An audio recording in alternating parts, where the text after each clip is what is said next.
Hello, team. How you guys doing? How you doing out there? Uh, we're facing some technical issues. I know those of you guys that are coming in on Facebook may not hear me saying this. There are some technical issues with the login to Facebook. So currently, you can get you on YouTube and not on Facebook. A lot of people that normally log in, I think the majority of our people coming through the stream on through Facebook and now YouTube. I'm gonna recommend you go to YouTube or you guys help me share the show. Maybe my second link my page. There may be some glitch. Okay, yes. So I got the link here, Senator DeLong. Actually, y'all, I got the senator himself actually into this. I'm trying to make sure we get reconnected and hopefully we can link the senator's page with this stuff so people can be able to catch this through YouTube and through the senator's page. But we are actively working on this just to make sure you guys get this. We are doing everything diligently to make sure you guys get this, but we're having a little bit of glitch, and we just want to make sure you guys get the feed while we are working on this. This is the link for this. Myself can I link my page? There may be a glitch with StreamYard link in Facebook or the link in YouTube, but now we keep trying. Okay, Senator, thank you so much. So yeah, somebody's working on it in the back. I know most of our people, I tend to announce this as often as I can whenever we are having a glitch on the platform from one streamer. I recommend you go to the other streamer. Hopefully, people remember and just go over to YouTube for now, and you can catch the show to the YouTube. Currently on Facebook, it's not linking up. Hey, Senator Dillon, you here with me? Hopefully. But anyway, Senator Dillon is helping us work on this thing, and hopefully we can get back in class. I want to welcome you guys from across the globe. Lamanto, how are you doing? Thank you, spread the message out there. Our Facebook is not being fair right now. I know a lot of people going crazy. Oh, where's the show? Where's the show? And the calls are already started coming in, and I'll tell them, listen, just go to YouTube for now.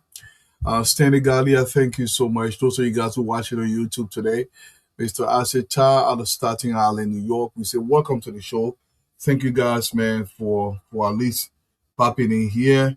As soon as we get hold of the system to be able to link it back to Facebook, rest assured we are going to do that automatically. I want to continue to welcome you guys, man. Yeah, thank you plenty for popping in here. Let's continue to talk Liberia. The issue about talking about Liberia, we will not get tired with. We must continue to elevate this country. Mr. President, let's talk about the drug issue a little bit. And let me be clear and absolute. To those who seek to bring illegal drugs into Liberia to destroy the lives of our young people, let them hear me today. To those who believe Liberia can be used as a transit point for international narcotic trafficking, let them hear me as well. To those who believe that their positions, influence, wealth, or authority places them beyond the reach of justice, clean your ears and hear me today, well, and be warned. We will identify you, we will pursue you, we will find you, and we will deal with you in accordance with the rule of law.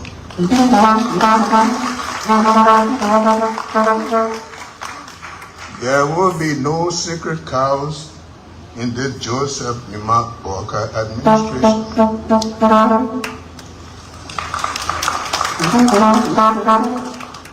No one who engages in criminal activity will be permitted to hide behind poverty, public office, political influence, business interests, and their family connections, or any other position of authority.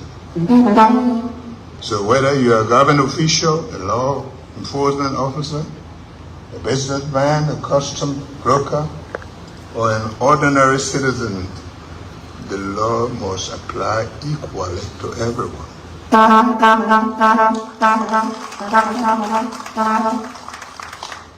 is the life.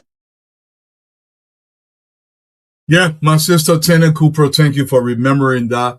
And I think I got to say that here often, because these platforms sometimes they do have some glitches.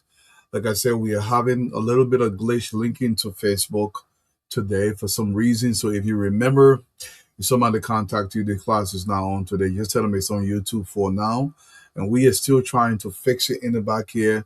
Actually, Senator Dillon himself is actually working on it to make sure we get the show to you live. Our sincere apology. There's not much we can do about it, but it's being fixed. Tanner Cooper is here. KG. Warlorman, welcome to the show. Alice, how are you doing? Ala Iowa. Thank you for popping in here. And thank you, man, for sharing the show as much as you can. I know right now we don't have the Facebook feed up. We are trying to address that. But I want to continue to welcome you guys all from across the country. Thank you for popping in here. And thank you for sticking it out with us. Let's continue to listen and watch videos as we trickle the people in here. Thank you, Mr. Adi Minister. Like the colleagues just said, please submit a copy of the technical assessment report to us. And we want to send this caveat that using the national skills, we don't want it because it is really upon everyone that is tendering government resources and spending government resources, executing government contracts should be made available for answers to questions raised by the Auditor General, which is enshrined in the PFN law. They are absent, indicate that the Liberian people cannot easily get a quick response from them. They are requesting for 90 days, which we think that is not good for the Liberian people. We're granting not more than 30 days, but we are asking that. I'm gonna actually commend the Liberian Senate on this one. We know EC International what they have done at the Robert Seal Highway. The poor job that was done out there. These guys literally took millions out of Liberia. Whether that money was not given to them directly and the people from the previous administration stole that money, AC International would be partly liable because they claimed they were doing this role and they were being paid. Somebody has to account for that money. Tens of millions of dollars were actually given to AC International and those that were overseeing this operation. We understood Senator McGill was in the center of this. Now, East International, did not fix the Robert International role, but most of the money, quote unquote, was paid to them. Now, the Liberian Senate wants to know, as they should, because this is part of their oversight responsibility, so they can explain to the Liberian people exactly where the Liberian people money went. This is very important, but I don't want to forget this. I want people to understand that the drug issue across our country, it is not limited to Liberia.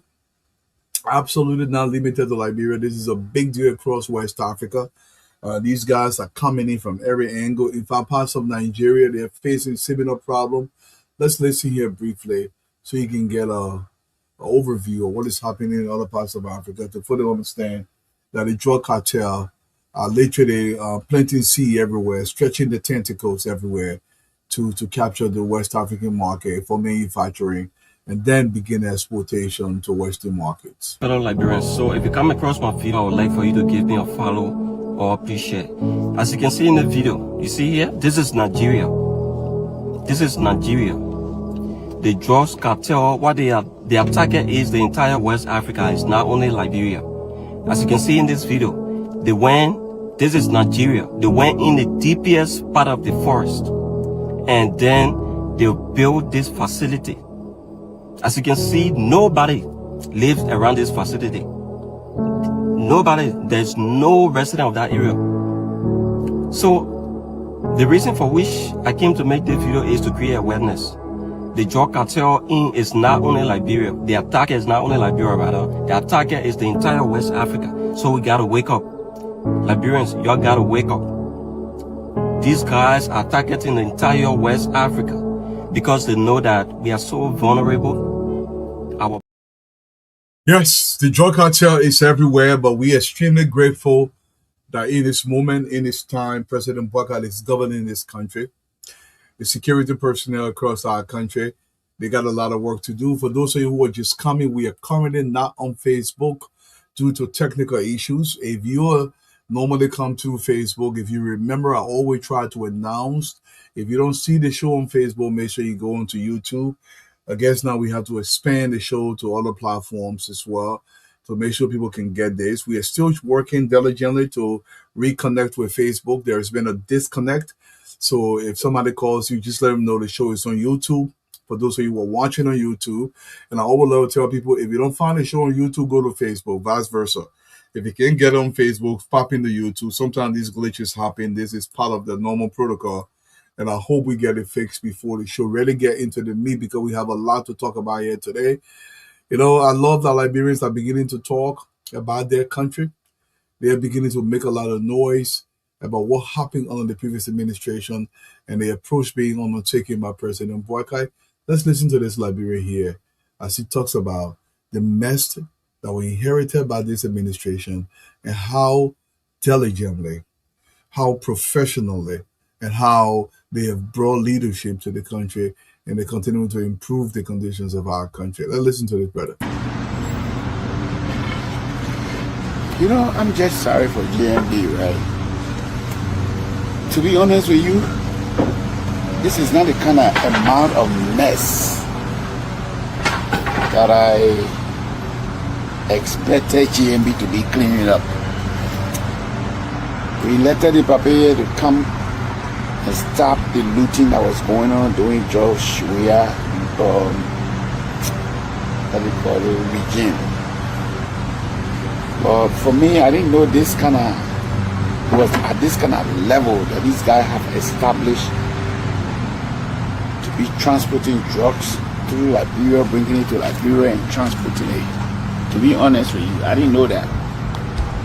So for it to be distracting our development like this is hurtful. For me, it's very hurtful.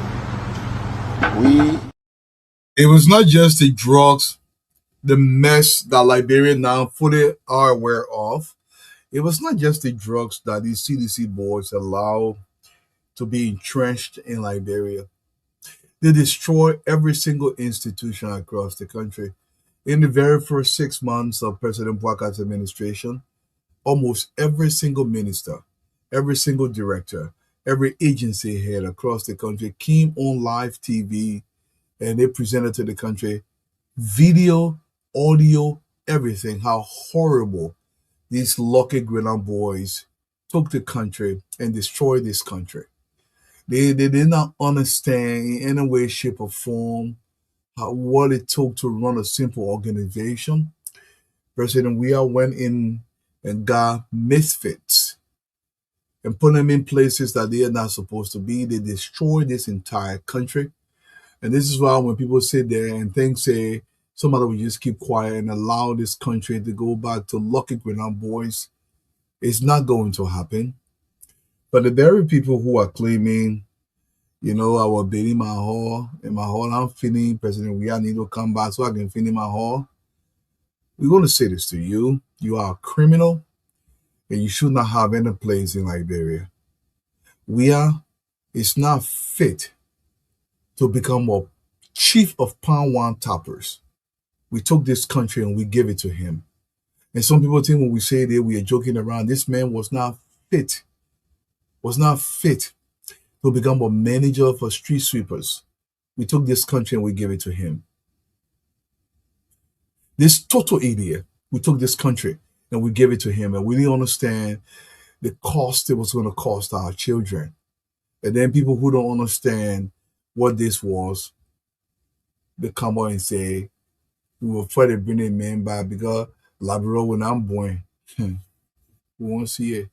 I'll continue to welcome to the show. You know, I've been hearing a lot of noise in the country recently about, oh, the president went and donated toilet. You're missing the point. The president did not go to donate toilet. The president went to give hope to his people. He was in solidarity with his people. He understood the conditions of our society. Look, I'm one person. The president should not be going to the toilet. On the surface, that's what it appears like. No, he went to give them hope and let them know. So listen, government will work for you. Government should be working for you, and I will stand by you in everything we do to make sure government works for you. Our people in those communities that understand what it means to be bathing in their own poo-poo water, to be eating their own poo-poo because the place is filthy, it contaminated groundwater. That's what they were appreciating, and that's why the president went to give them hope. But people say, oh, the president even donating toilet. No, he didn't go to donate toilet. He go to bring hope. You listen to the women themselves. And thank God that you're doing it for us. The toilet, thank you also to put a kind of modern toilet down for us. That we the country people. But we are the market here. Please.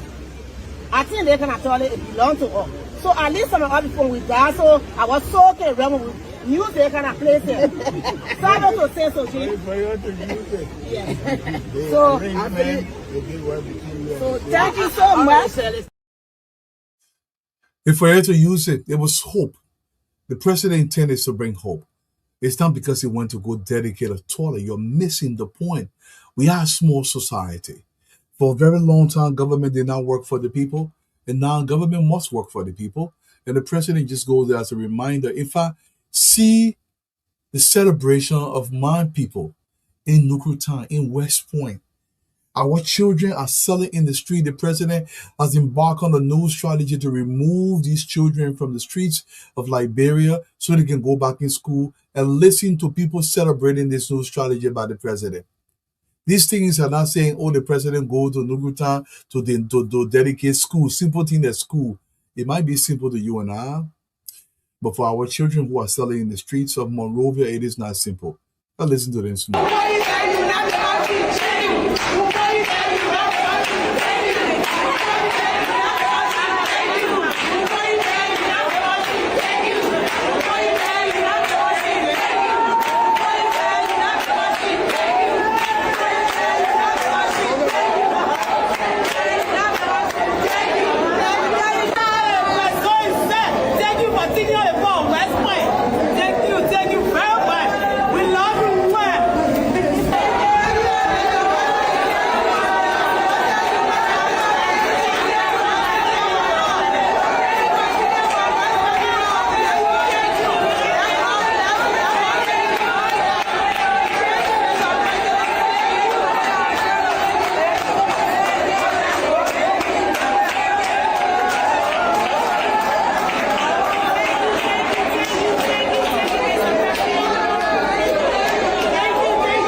It's a new policy of the administration to start targeting our children from the streets of Liberia.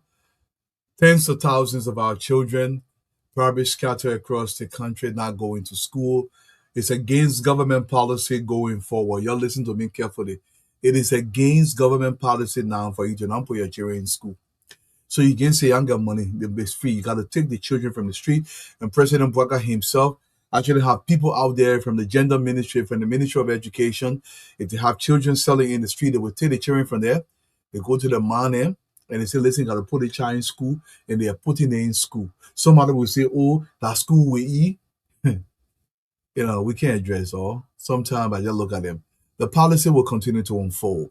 If we had 10,000 children across Liberia on the street selling, and President Bwaka can reduce that to 7,000, it doesn't mean we don't want the other 7,000 to go to school, but at least we have reduced it by 3,000. And then the strategy will continue to expand and unfold. And this is what it is important for us to continue to expand Liberia. For those of you who are just coming, we are having a technical difficulty with Facebook. We cannot we don't have access to Facebook today. They're working on it. It's a glitch between StreamYard and the Facebook page. We cannot log into any section of Facebook. So I really want to tell you guys sorry. But we are working on it. It's out of our control. This is why I tend to remind people whenever you cannot catch the show on Facebook, log into YouTube. If you cannot catch it on YouTube, log into Facebook, vice versa. And now we'll be forced to add additional platform so we can make sure we have the show going. Currently, the bulk of the people tend to watch the show on Facebook, but we don't have it on Facebook right now because of a technical issue, but we are working on it. And if you're here on YouTube and somebody call, please let them know that we are doing everything we can. Let's listen to a Liberian citizen. I think it's Grace Kwan when she's talking about President Weah, former President Weah of the Republic of Liberia, how he was not even fit. He was not even fit to become the chairman of Widow Marketing Association in Liberia. And we gave him the presidency. It was a colossal mistake. And she explains this so beautifully. Listen to her yourself. When President Weah became president of this country, there were many times, all of us, they may want to tell you, gave it to him one day. And they really dashed him with it. He was what, Africa best, European best, world best, and Liberia mess. Liberia mess? Liberia mess. His presidency? Yes. I'm even surprised that this government is able to even do the little that they are doing. Because this place was dry to nothing. Look, Mr. President Weah, this thing called governance is not your era. Governor is not your era? Governor is not your era. You'll be a very good choir director. The man even went to building church. He now a pastor. He's a self-imposed pastor. He built church, he built theater, he did drama, he did music, he did everything. He will be a comedian, join a comedian around the world. No country will take no level-headed, educated people of a nation will get a country over to somebody who doesn't have the means of governing as wants to govern. Governance is not just my new president, your name be on the book. Take what is done and go that way. They think you're not your era. And the people who trying to push your way to support him because the packet getting dry. So they won't come back to refill. They're not your gas station here. We're not letting them refill. If your wheel can be transformed, transmogrify, he can wash your brain, he can fix it, he can become a good governor, he can govern the state. Other than that, for me, people, anybody who is not a patriot, a true patriot and a true nationalist, may God never allow him to see power in this country anymore. And Manakma, I second that. May God never allow him, under any circumstance, to become a village dog catcher in our republic anymore. He was truly Liberia mess. George Weah was nothing but Liberia mess. He was a comedian. He was a musician. He was a choir director. He was a bishop. He was a pastor. He was an imam. That's the man we took this country and gave it to. They emptied the entire country. When we say here this country is not going back to men and women who should have no place near the presidency, this is what we mean by this. He was a Liberia mess. Mess. She said, according to her, and we all wonder this, if you guys don't know this, in the beginning of this show, when the administration first started, in the first 3 months, I think I prayed for the administration way more than I prayed for myself. Because I was terrified. I said the president may not succeed. This place is chaotic. Every agency, the director will come up and will explain how horrible the place was. From the information ministries to the finance ministry to every single agency, everything was destroyed. To NTA, everywhere they destroy everywhere because they did not have the technical skills to run anywhere. This is what we did to this country. She may be a little subtle, a little tamed in her recommendation to you, George Weah, to stay away from governance. Not only can you not win anymore, but we will deal with you properly if you attempt to come back to this country to further destroy what is currently being built. You are not fit to become a Chimon bucket carrier. And Liberia must go ahead. Look, I've been wondering about Honorable Conan. I don't know what Honorable Amara Conan really wants. I don't know what his intentions are. We will spend some time here today talking about him. But in the meantime, I want to say this: President Joseph Boakai just signed into law today. An act is called the Landmark National Spokes Fund Act. It is a big deal. You can say you want to develop spokes in Liberia all you want, but where the money will come from. President Boakai has signed into legislation the footballing or the sports out of the Republic of Liberia. Let me just read an excerpt here that was published today. It says, Dwalu, good evening. 1 minute quick. The show is now on Facebook. Yes. We've been following that 24/7. Senator Dillon is working on it. I posted that in the room. Oh, okay. So they're working on it to get it connected to Facebook. Yep. So President Joseph Yoman Boakai has signed an act to create a National Sports Fund Authority. A landmark bill crafted and sponsored by River G Senator and former Lone Star striker Jonathan Bochar Sigmwe, period. Liberia National Sports Fund Authority will serve as a dedicated government body tasked with mobilizing, managing, and disbursing funds to support sports development across the country. If you guys remember, every time we have in Olympics, we don't have money. If we want to develop a tennis industry in Liberia, no money. If we want to develop basketball, no money. The president saying we have to find money now. So there's a sports are being generated, and this is how they're going to generate the money. Under the new law, the sports fund will be financed through levies on luxury and non-sports related goods. So they will put 5 cents, 10 cents on certain luxurious goods that come into Liberia to use that money to build small stadiums across the country. Additional revenue will come from the annual budgetary subsidy, the donations and grants. The funds are earmarked exclusively for, this is what the fund is going to be doing across the country, not in one location, for the construction and modernization of stadium and sporting facilities across the country. Number 2, to support national teams in international competition, youth development programs and talent discovery, training and certifications of coaches and technical staff. The authority will operate under a board of directors with oversight from the legislature. So it's a whole new approach. Mr. President, you are on the right path here.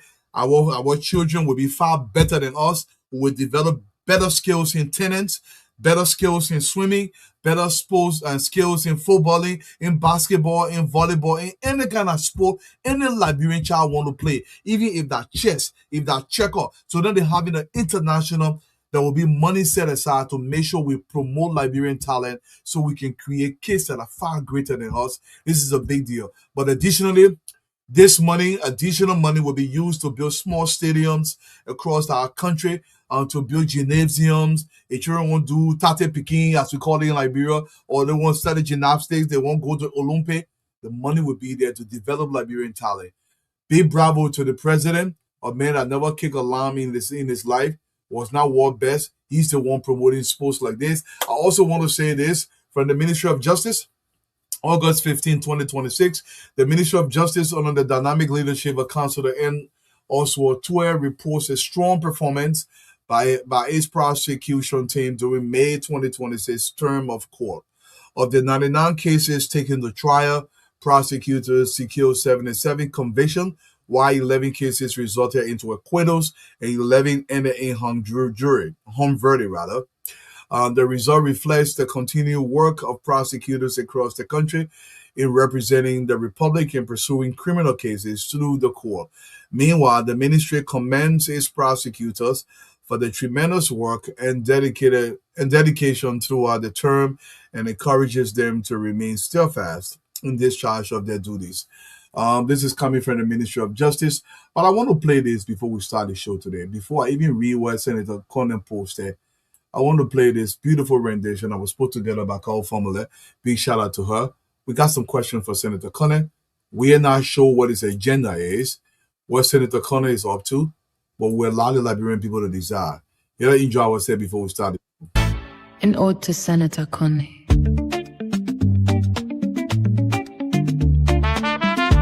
Is he a psychic or an insider?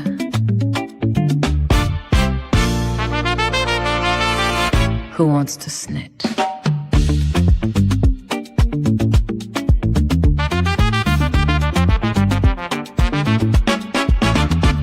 How does Senator Conan know the chain the cartels hide?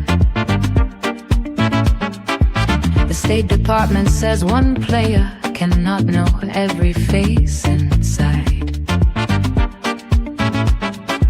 But he knows who walks free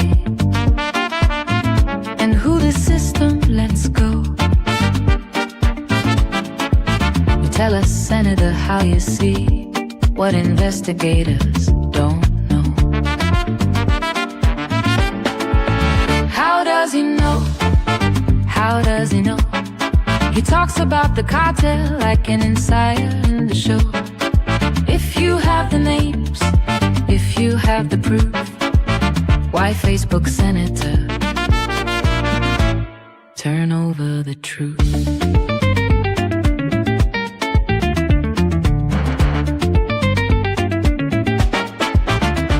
He goes on Facebook, not naming names, but speaking with such certainty. Does that hurt the cartel or help it weaken what the public sees?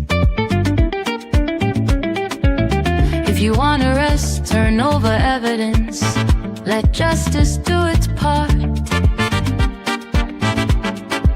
Because undermining trust and give the cartel exactly what it wants. How does he know? How does he know? He talks about the cartel like an insider in the show. If you have the names, if you have the proof, why Facebook Senator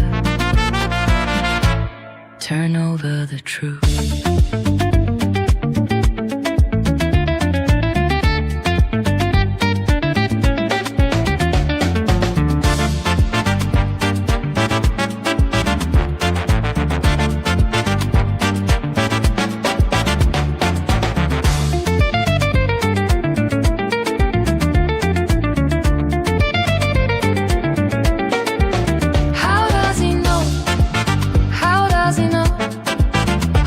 So certain who's protected and free to go? Are you strengthening the case or weakening the game? If you know the players, Senator, call the name.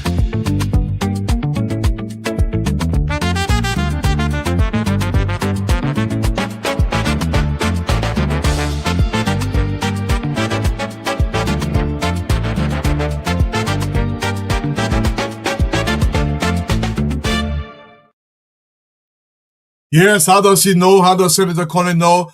Thank you, Blair, for putting this. There is a connection to Facebook right now. We got our first connection to Facebook. I'm going to actually share this to my page right now. Hopefully, you guys are getting popping on my page, Dwalu's page, and Gazi. You will see the show through Facebook. I'm going to try to share it because a few people still have not gotten the show. So if you're a friend with me, just pop in on my page and try to share it on my page in the interim. Big shout out to you, Blair, for actually making that connect. And we are still trying to work it on the actual page for us to be able to spread this thing across. I'm gonna try to share it. Just put a link in the comment section. The link you're using. Yes, we will put it there in the meantime. Okay. I'm going to put it in the comment section so people can be able to share it. I see Helena Flomo just popping here using the Facebook account. We're about to start the show. Welcome to the radio stations from across the country. In the meantime, I will go ahead and share once the intro starts to play. Classic FM Radio Margibi, Voice of Lofa Peace FM, Radio Kwatika Bleacher, Radio Premier FM out of Banga, Radio Gompa out of Ganta City Top FM out of Zwedru, Radio Yalimba, Radio Sano Smile FM out of Grand Jide, Radio Buto out of Sano County, Trust FM out of Bummy, Poncha FM Bourgeois Radio DC 101.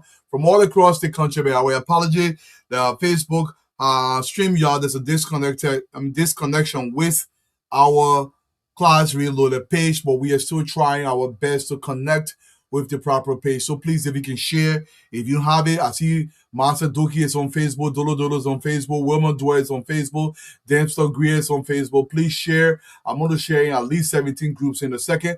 Let's start the show, y'all. We got a lot to talk about here today. Liberia must get better, and we got a battle to fight, and this country must get better.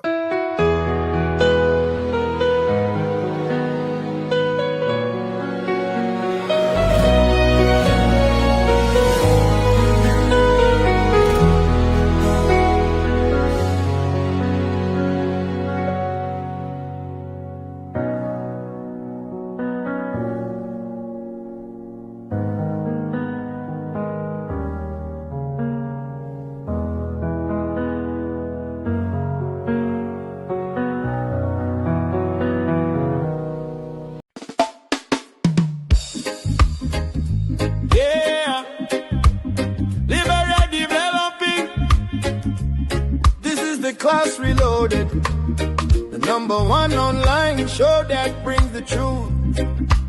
Showcasing JNB and JKK progress all across the country.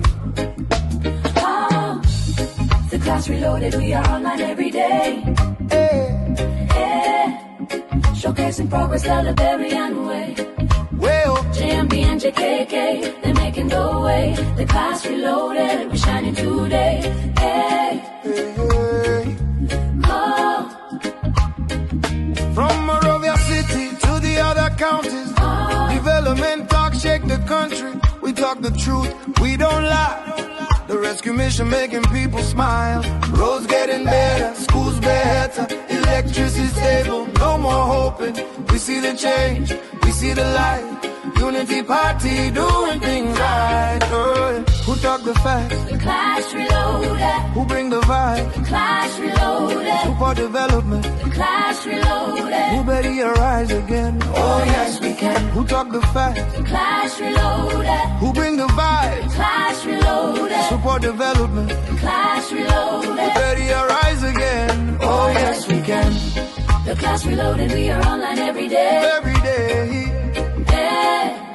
Showcasing progress the Liberian way. Well, JMB and JKK, they're making the way. The Class Reloaded, we shining today. Hey. Hey. Turn up the sound, let the people dance. Liberia progress, we get the chance. No fake news, we bring the proof. The Class Reloaded, always in the booth. From social media to the street corner, everybody talking about the new order. Respect to the hosts, they keeping it real. Liberia future, that's the deal. The Class Reloaded, Truth. Liberia rising, Progress. JMB and JKK, Develop. the rescue mission, we move soon. The Class Reloaded. Truth. Liberia rising. Progress. JMB and JKK. Develop, the rescue mission, we move soon.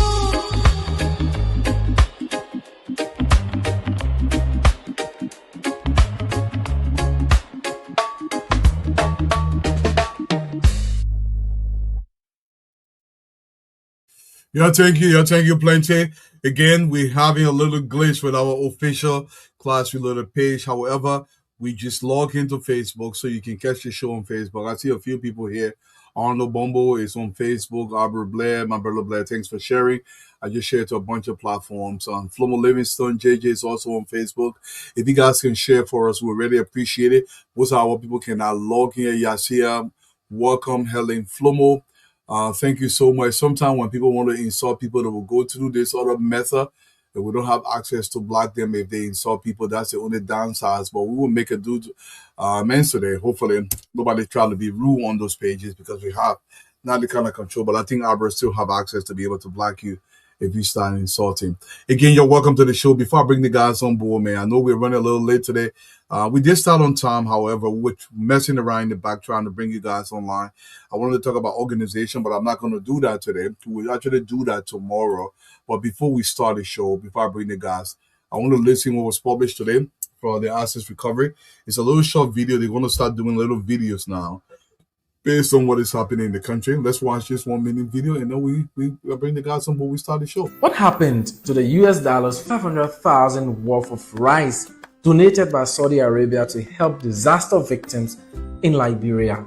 That is one of the major questions now before the court as the Saudi rice case goes to trial. So what is the case about? Back in 2023, the Kingdom of Saudi Arabia donated 29,412 bags of 25 kilogram rice valued at 500,000 United States dollars to Liberia. The rice was intended for disaster affected communities and victims, but following an investigation, the Asset Recovery Task Force investigators believe that 25,054 bags valued at approximately $425,918 were stolen, misapplied, or directed from their intended purpose. 13 former and present officials and employees of government will face trial on charges including theft of property, economic sabotage, misapplication of entrusted property, abuse of office, and criminal conspiracy. These are allegations that will now be tested in court. And we'll also note that being charged does not mean that a person is guilty. The court will hear the evidence and ultimately decide the case. Now, throughout this trial, our goal with these videos is simple: to give you factual information, explain important developments in plain language, and help you understand what is happening in the courtroom and why it matters.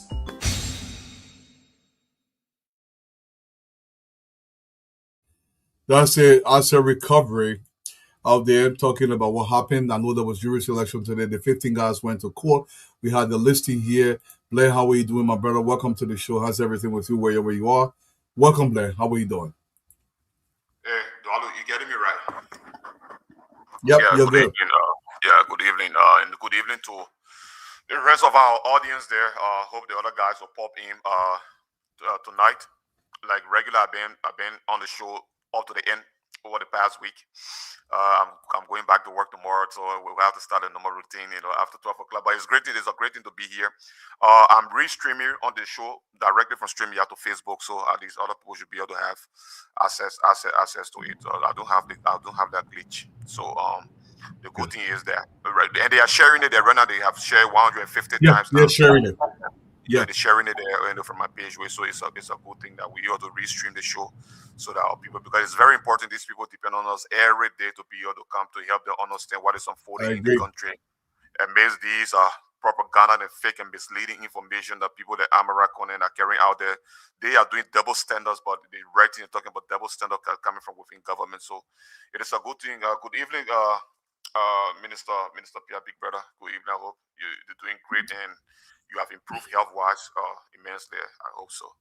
Welcome to the podcast. Thank you so much, Blair. Absolutely, and thank you for doing that, guys. Most of you guys that are coming in late, we're having a little technical glitch on the official Class Reloaded Facebook page, but you can still catch the show on Facebook. I just shared to at least 30 different groups that I'm a part of. I share them to the group, so pretty soon the numbers will climb, and we want to appreciate you guys. If you're coming on board, you can share the show. We will more than appreciate you for doing that. In the interim, Honorable PR, welcome to the show. How are you doing, sir? Most of you guys just coming. We got to play this one more time because we have a lot of questions for Senator Connect, and I think Cole did a great job. I see you looking through your book. You want to come in right now, or you want me to play my short video from Cole? I'll play my video. Okay. All right, y'all, welcome to the show. Let's listen. We have a lot of questions for Senator Connect here tonight. An ode to Senator Kone.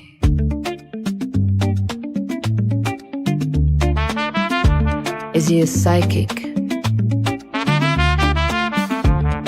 or an insider?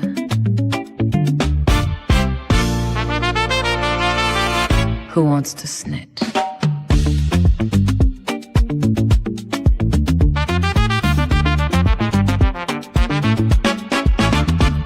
How does Senator Kone know the chain the cartels hide? The State Department says one player cannot know every face inside, but he knows who walks free and who the system lets go. Tell us, Senator, how you see what investigators don't know. How does he know? How does he know? He talks about the cartel like an insider in the show. If you have the names, if you have the proof, why Facebook Senator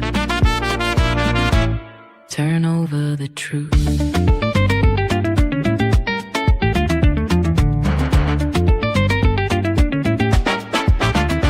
He goes on Facebook, not naming names, but speaking with such certainty. Does that hurt the cartel or help it weaken what the public sees? If you want arrest, turn over evidence, let justice do its part. Because undermining trust and give the cartel exactly what it wants. How does he know? How does he know? He talks about the cartel like an insider in the show. If you have the names, if you have the proof, why Facebook Senator turn over the truth?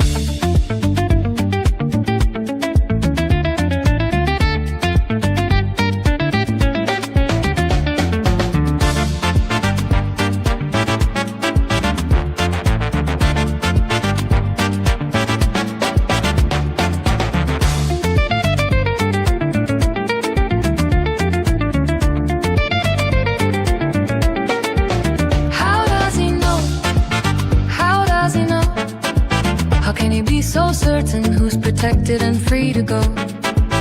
Are you strengthening the case or weakening the game? If you know the players, Senator, call the name.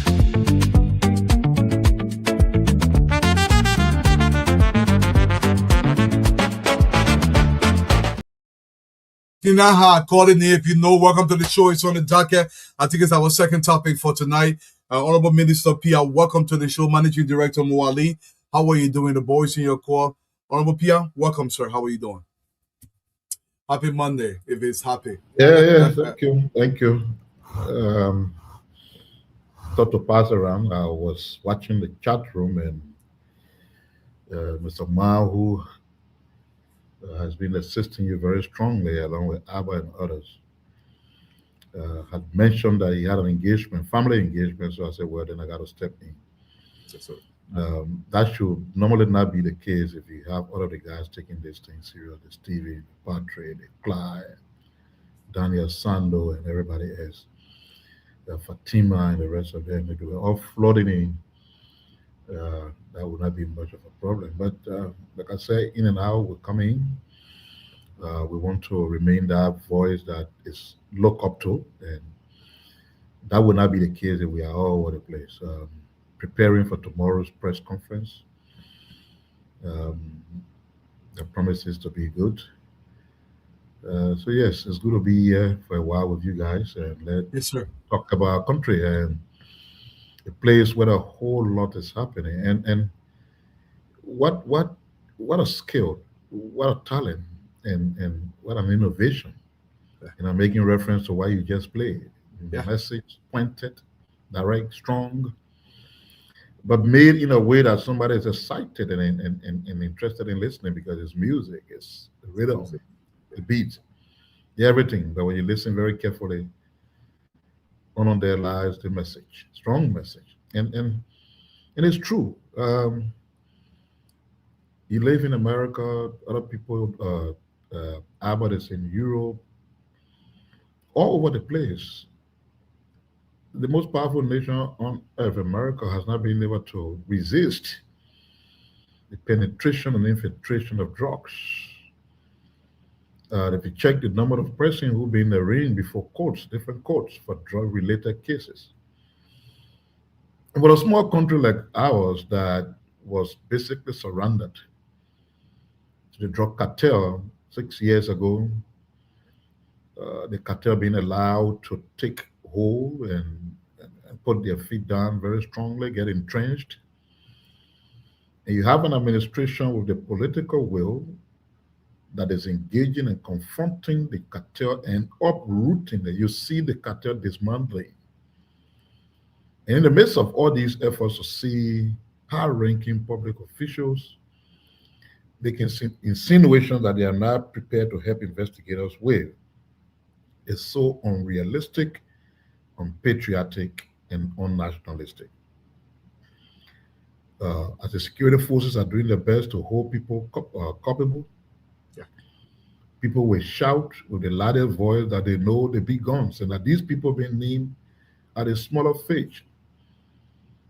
But what stops you then, as a patriotic or nationalistic citizen, from helping out, since you, though not a member of the cartel, though detached from the cartel, but you know everything that's happening in there, you know all the big guns the cartel has worked with and is working with, but you cannot help your country's security forces with the, not just names, because name calling will mean nothing, but with the names and very solid and concrete evidences that will link the names you'll be calling to the cartel.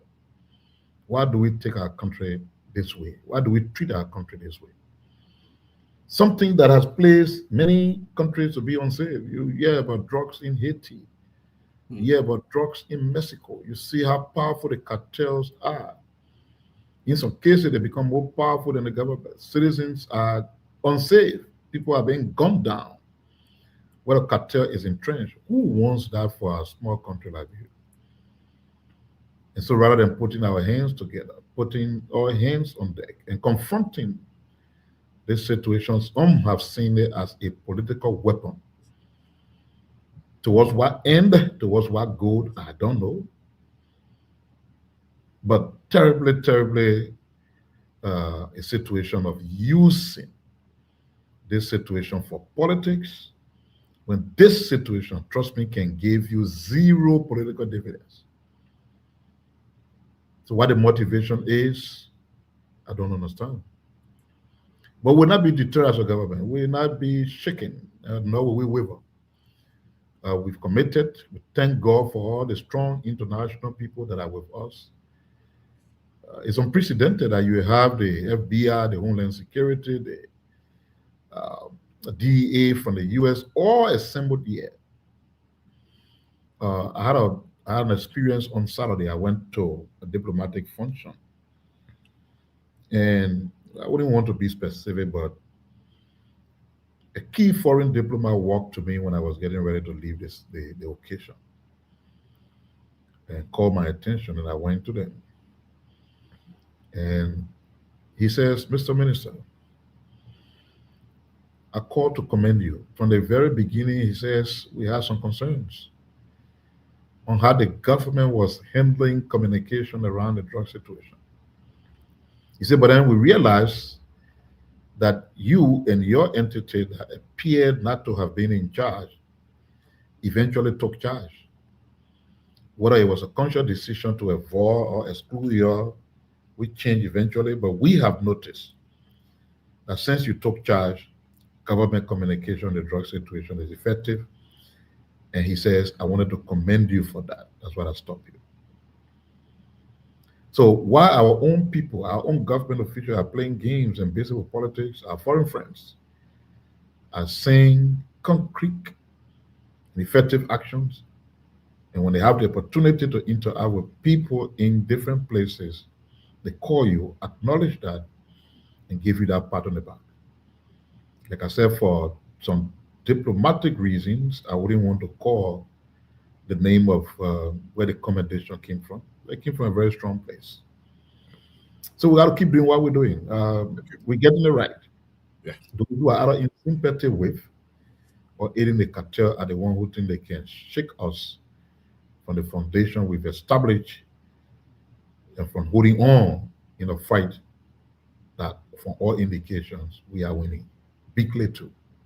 Yeah, absolutely, absolutely. In fact, I played a video yesterday. A minister, even in Nigeria, they're having similar problem. I want to say big shout out to Senator DeLong for continuing to help us in the back to get the class page back up. Most of you guys that are coming later on, we're having some glitch with the Class Reloaded Facebook page. You can still get it on Facebook. It's Lincoln Blair's page. I've shared to over 30 different groups. It's on my page. It is literally everywhere. I think Mo's already attached it to his page. Mo got 10 million people following him. So hopefully the numbers will climb very soon.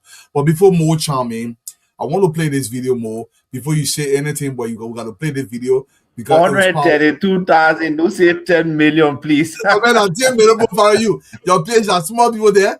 But let's play the video small before you come in more. I want people to listen to the video. And y'all, thank you for sharing the show today, man. We really appreciate it. Let's get it our number to 3,000. We are currently around 800 people. We need to get it to the number 3,000 very quickly. If you can help us to share the show until we get it Facebook, our Class Reloaded page back up live. Senator Dillon is working on this page directly. Thank you, Senator Dillon. We appreciate it. Let's listen a little bit. When President Weah became president of this country, there were many of them, all of us, they may want to hear gave it to him one day. And they really dashed him with it. He was what, Africa best, European best, world best, and Liberia mess.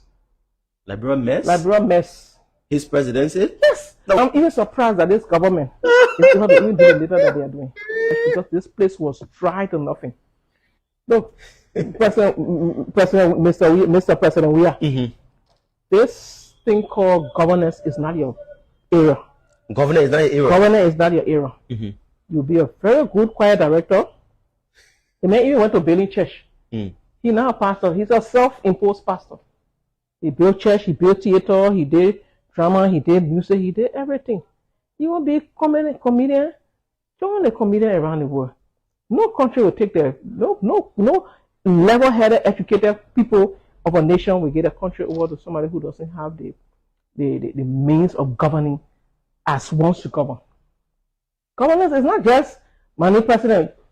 Papa, your name there on the book. Take what is done and go that way. They think you're done your era. And the people who try to push your way to support them because the packet getting dry. So they won't come back to refill. They're not your gas station here. We're not letting them refill. It's your we can be transformed, transmogrify. Gas station, yeah, don't let them refill. And by the way, I haven't told the Class Reloaded, yeah, I already got a Liberian guy. We start printing our own t-shirt, we generate our small money for the Class Reloaded to help our picking and home. So we print Liberia mess. Big shout out to Grace Man, more than European best, world best Liberia mess. Boy, that year for you.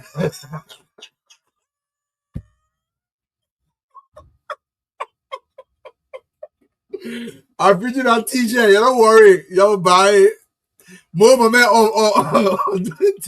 on mute. CDC book can make cost that one there. I hear me. I think the next more cost CDC book can make cost that one there today. They will really cost our impact. Anyway, our view is being affected by the main page being down. That's where most people go to log onto the Class Reloaded. Yeah. So right now, what you see is from Albert Blair's page and our. You know, I didn't know that our what how you call it YouTube page can also get plenty of viewers. Oh yeah, YouTube can get viewers. The YouTube page, yeah, I saw more than 400 persons, 300 persons viewing. But anyway, we are on the radio stations. And that my documentary. Can you, since the Class Reloaded on YouTube, can you guys upload it on YouTube? Yeah, we can upload it on YouTube. But you want for to show it the documentary? Like we will play the one you were on the screen on the. Yeah, I'm not talking about we just wanted to be. Somebody had advised that it would be good to be on YouTube, so I'll just okay. Yeah, we can probably upload it on YouTube. Yeah. Yeah. Okay. Okay. Go ahead, Mo. Yeah, that would be good. Yeah, whenever you see the truth, people get angry. People get angry, and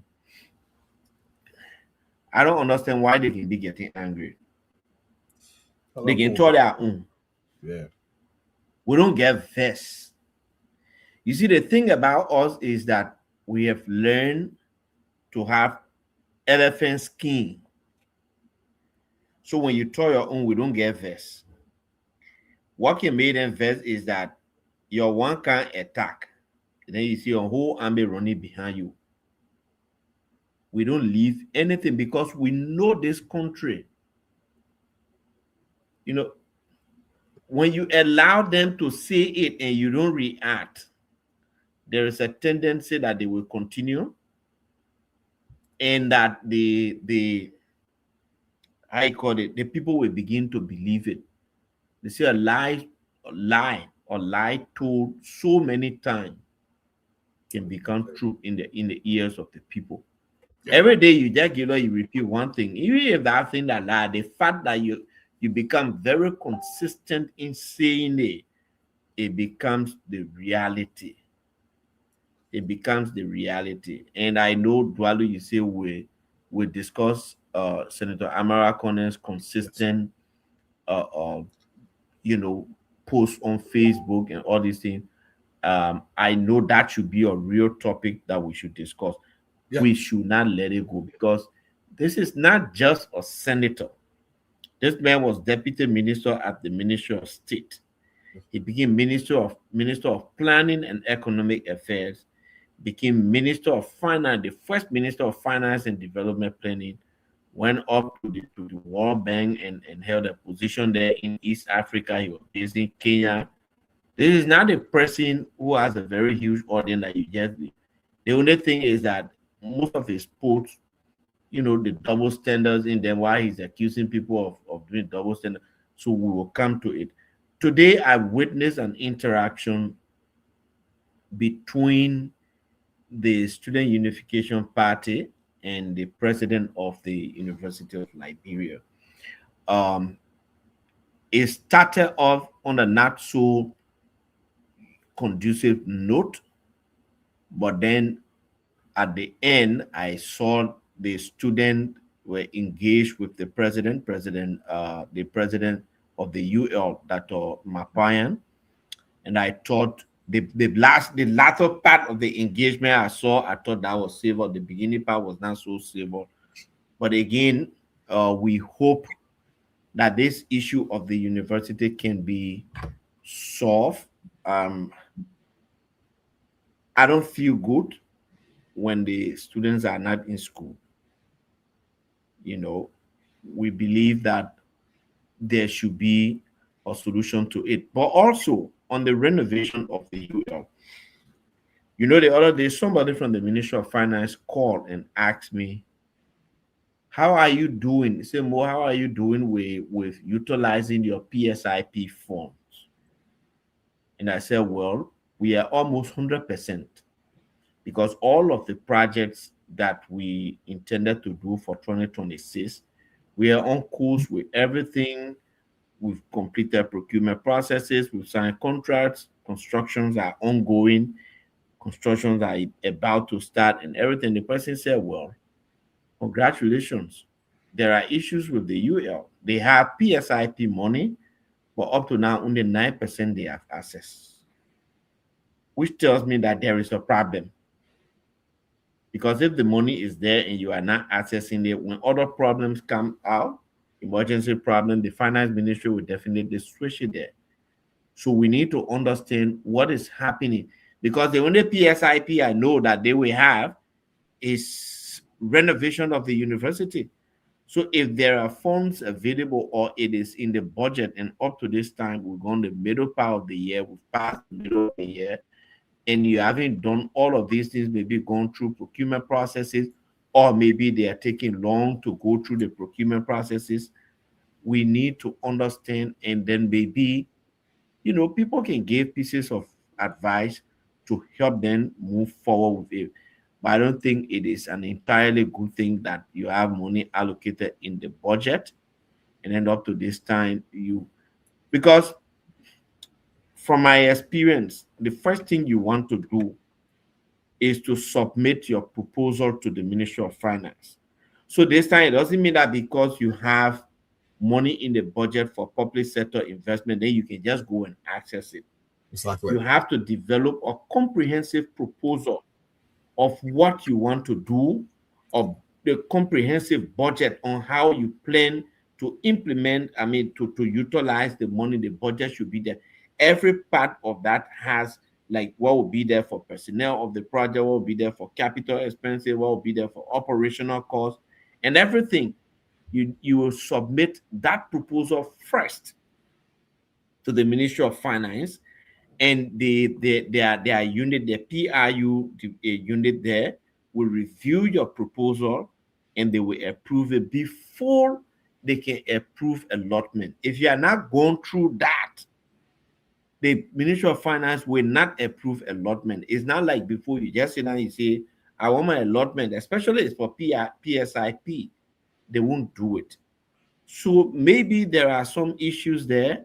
I think the UL need to put to or ask the administration need to put an act in order so that they can be able to access their money to renovate the university. That's why I wanted to open up.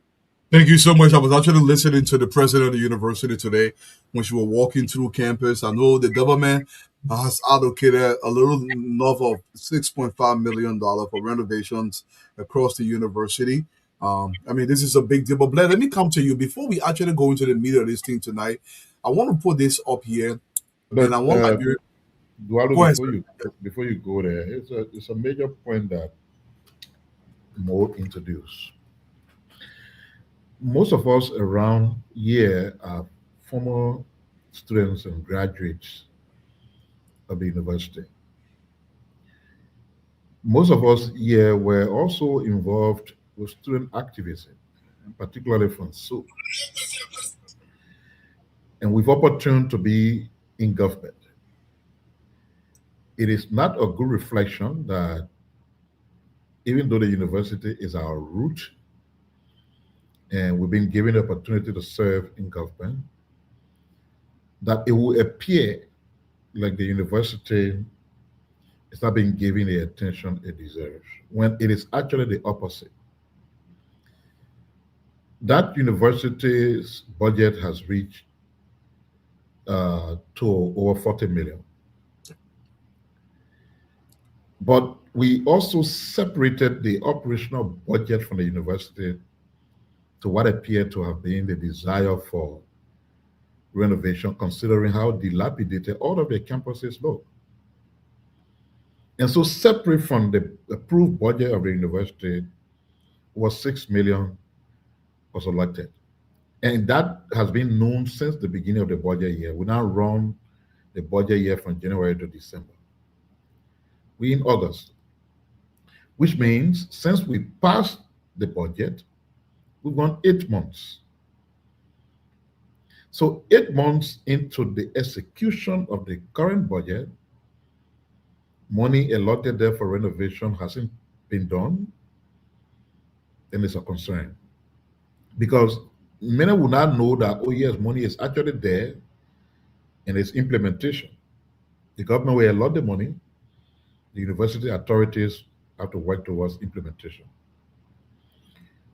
I didn't know it was PSRP, but if what Mo says is something to go by, then there are steps you are supposed to take to ensure that the utilization of your PSRP comes to fruition. And from a sound economic policy perspective, if they give you money for something and you don't demonstrate the ability to utilize it, why will you ask for more when they give it to you? So I will wish, as a former student leader who now sits in government, I wish that the authorities there at the university do all within their power to change the current outlook of the university by the utilization of money that the government has given. Over 6 million for renovation is no small amount. If properly utilized, it can transform the physical outlook of that university. The money is meant for renovation. It may not address the issue of things you need in the library, in the laboratory, or this. If you focus on renovation, renovation is renovation. Most of the roofs are damaged and leaking, walls are cracking, windows are, it is those kinds of situations, restoring water system. Because in a school where you get hundreds of students assembling on that little campus, if the bathrooms and toilets are not functioning properly, it will just become a medium of spreading diseases. Because people will be jammed, they got to use those places, and they could pick up, life-threatening diseases and all of that. It is the restoration of those kinds of stuff that such amount was set aside. I know the president has been engaging. He met with the faculty. He met with some official from the administration side, and I just hope that everyone will come to terms with what should be done, so that our comrades will return to school. They deserve to go to school. The government has done investment to ensure that they go to school. Whatever is stopping them going to school as a result of maybe the lack of utilization of the investment, we look forward to seeing them happening quickly, so that our brothers and sisters can have the opportunity to pursue their education. I couldn't agree with you more. A lot of renovation, and I love what the president said. She said the money is not for superficial fixes like painting, hardcore renovations as much as we can. And then hopefully, if we do a great job, this is a direct quotation from her. The government can see fit to give us more money to do more renovations across the university. Listen, this is our premier university, our flagship university. If we improve it, we improve in the country by default. But Blair, I want to say something to you. Before I even go on, let me play this for 1 second, because there's something happening in the country that most people are not aware of. The president, if you noticed, a couple of weeks ago, there was an announcement made by the education ministry. They said they want all the small children from out of the street. The people in Nugru Town with a full celebration, most of the women in there, they were so happy, thanking the president that their children are leaving the streets. They don't want their children selling in the street. They got to go to school. Remember now, if you're listening to me on the radio, it is not against the law in Liberia for you to not send your child to school. Between kindergarten to 6th grade, they are actually enforcing that law. And there was a massive celebration. And then it brought tears to my eyes from the people of West Point and Nugru Town. They were literally celebrating the president. Papa, thank you. You did not let us down. Let's play a little bit before you respond, Blair.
And Blair, this is happening in the populated areas, Nugru Town, West Point. The president Sell this in the children will go to school. Even if they didn't get school fee, they will go to school. All those women are free of charge. The goal is to replicate that across the country. Take these kids all out of the street, put them in quality schools across the country. If you remember, the education ministry is on a mission to build additional 100 schools across the country so the kids can go to school. As the song go, JMB, you didn't let us down. We don't put you there, but thank you. Our people coming home. And it gives me great joy knowing that the kids are going to go to school. You guys, please help me share the show. We are doing everything we can. They are working in the background to make sure the Class Reloaded page come back online. But you can still catch the show on Facebook because we had a little bit of glitch. They're still working on it. Please help us share the show so we can get some people here to go ahead and make sure they listen to what's happening in their country. Blair, let's hear from you. On mute. Yeah, thank you, Dalu. It is amazing. You know what is happening in the country right now? Education matters, especially for a new generation that will come after us. Dalu, we can have all of the development that this president is carrying out today, the reforms that this president is carrying out. In the absence of education, these same young people damage the country tomorrow. Yeah, yeah. So everything that the president is doing is intentional. It's calculated. Because we can carry all these road infrastructure developments, okay? The president is building these foundational schools around the country, and they will be up-to-date, state-of-the-art schools, foundational level, from preschool level to 6th grade. The electricity that we are bringing to the people, the water that Mo Ali is taking down from Morovia and taking it to the urban and the interior. All of these things, the solar energy that Solar Czar is carrying to the Leeward counties, all of this development, if we cannot educate the younger generation that comes after us tomorrow, Dwalu, they're going to destroy it. So I feel very proud and I'm happy for these mothers. It is about time that every intentional Liberian that make well for the country, that school is about to open, you see children in the streets, ask them for their parents' number. It is dangerous also to just take children and tell them to walk behind you, because the mindset of people in the country now is completely different. But I think we can utilize approaches where we can discourage parents, instead of sending these children to school, to use these children as a breadbasket, as a mean of feeding the families. It is something that we have to discourage. And as this president have taken the initiative to announce free school, tuition free for children in government school all around the country, it's about time that we utilize this opportunity. And that's what I said today.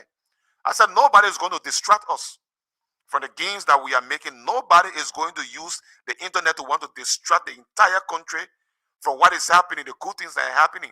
If you come in an honorable way, we will approach you in an honorable way.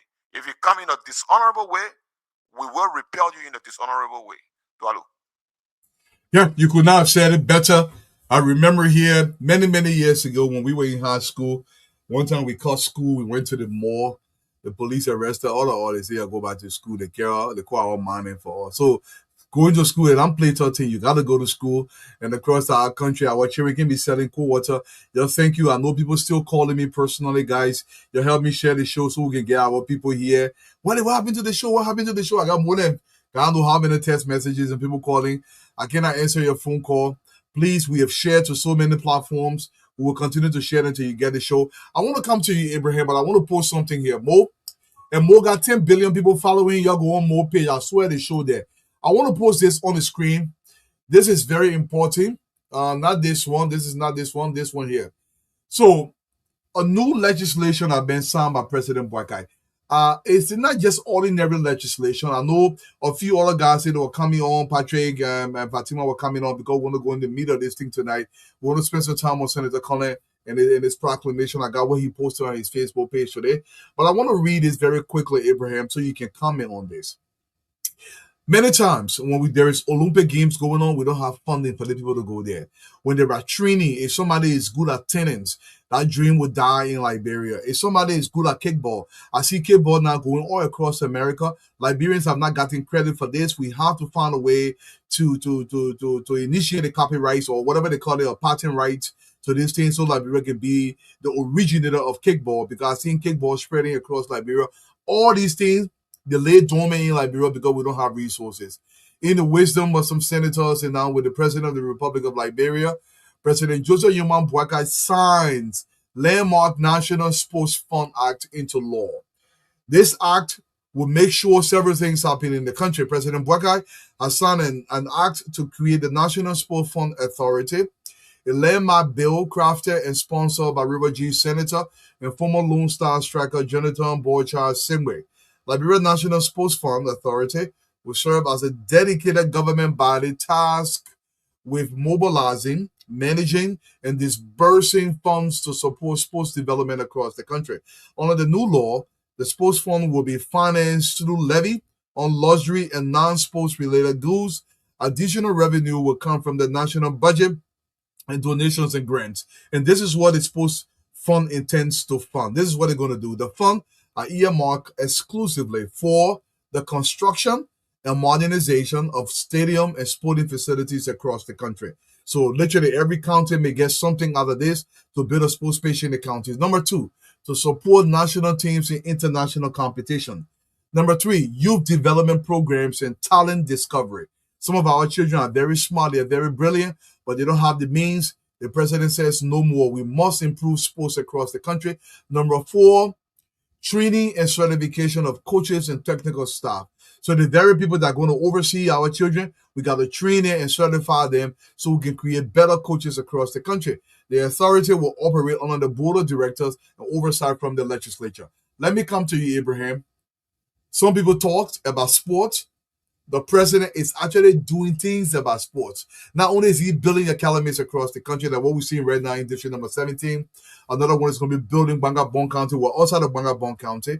And there's a third expected a massive sports stadium academy to be built in Grand Cayman County. Now with this funding, they may have a mini stadium, as the president already proposed through the Youth and Sports Ministry, Malam Crow, to build a mini stadium in Grand Crew County. So we expect to see most of the things across the country. Gymnasium for our children. This is good for Liberia, my brother Abraham. On mute.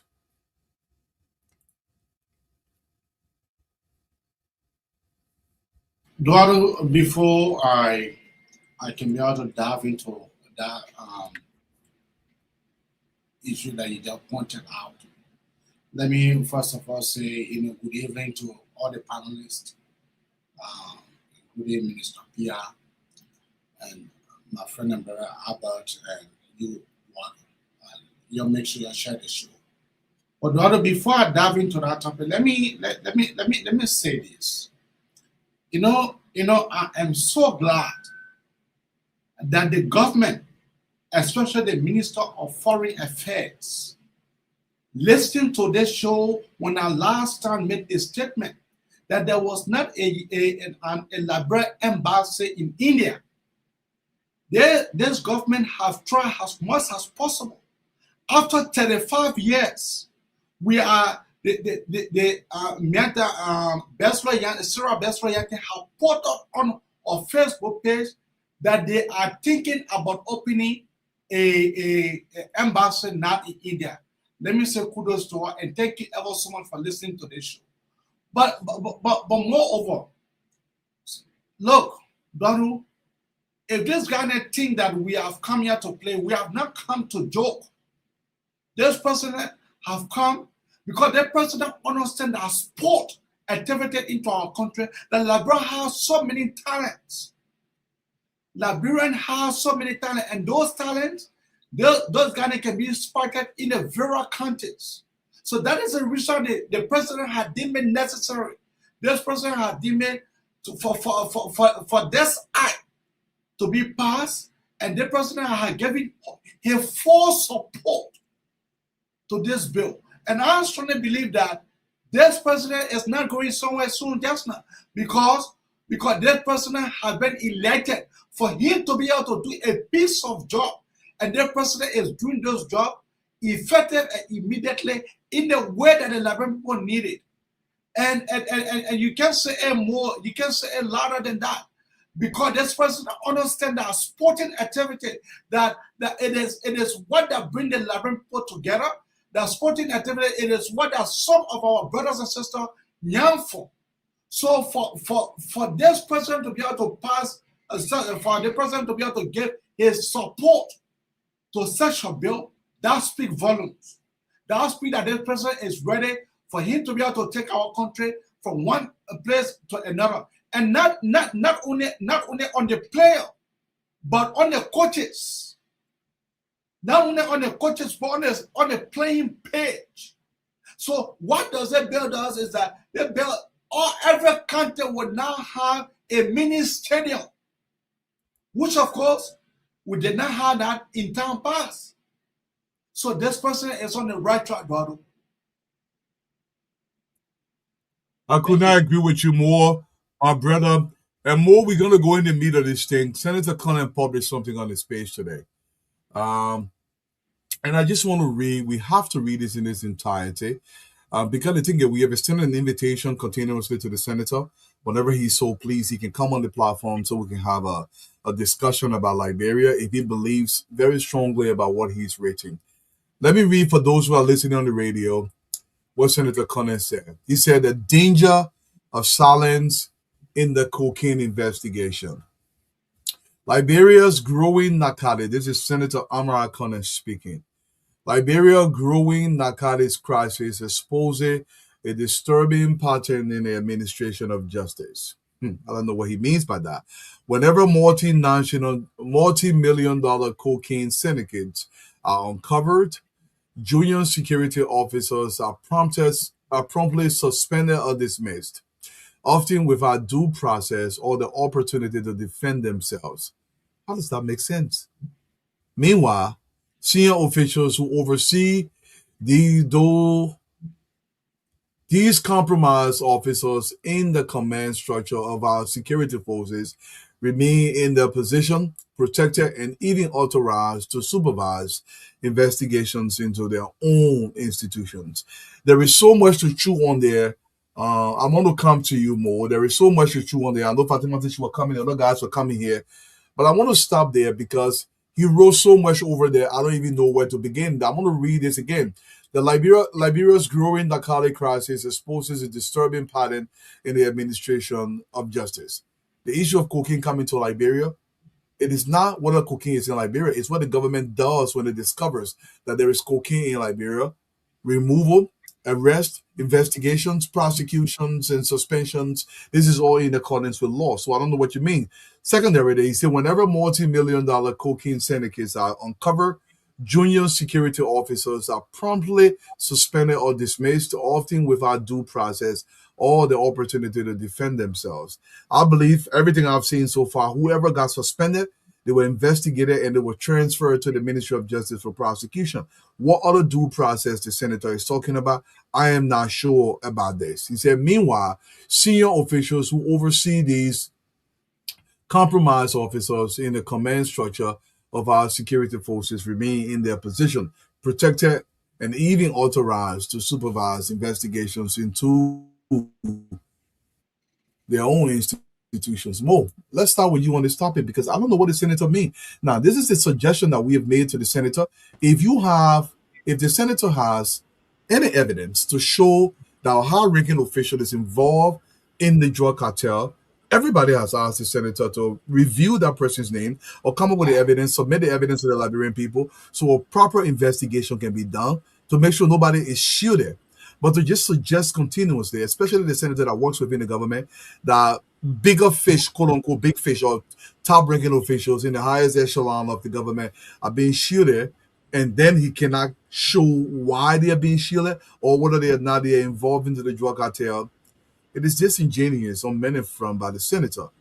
Let me ask you, Mo, what is going on with the senator and what does he intend to achieve with these claims that he cannot substantiate or go to the Justice Ministry? And more, before you come in, the Justice Minister has spoken.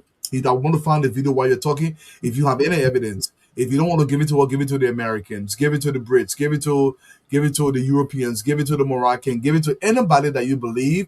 If you believe, we may not take your evidence seriously. So Senator Amara Cullen has so many avenues to present evidence to the government to make sure top-ranking officials are prosecuted. We all want anybody prosecuted, but the senator continues to make claims that in many instances are fraudulent or he's just trying to do what I am not sure more. Dwalu, I hope you will give me a little bit of time because I actually Please responded go to ahead. him today. Please. You know, I want to take this post, I want to tear this post down piece by piece. When you read the opening comment, you will see the very sharp contradiction living within the very first comment. Listen to it.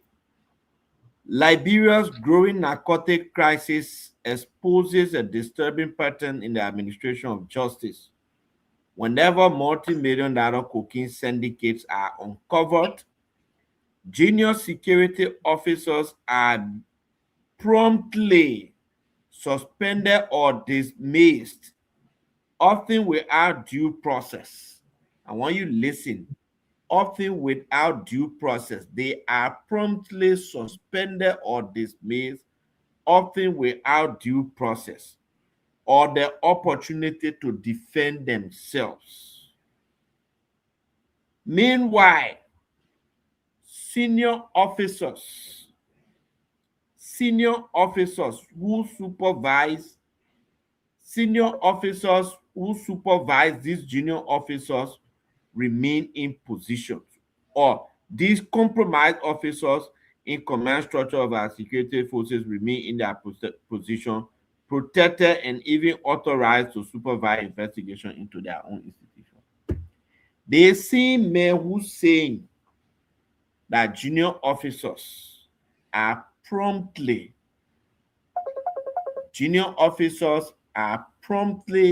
suspended or dismissed. Is the same man who is saying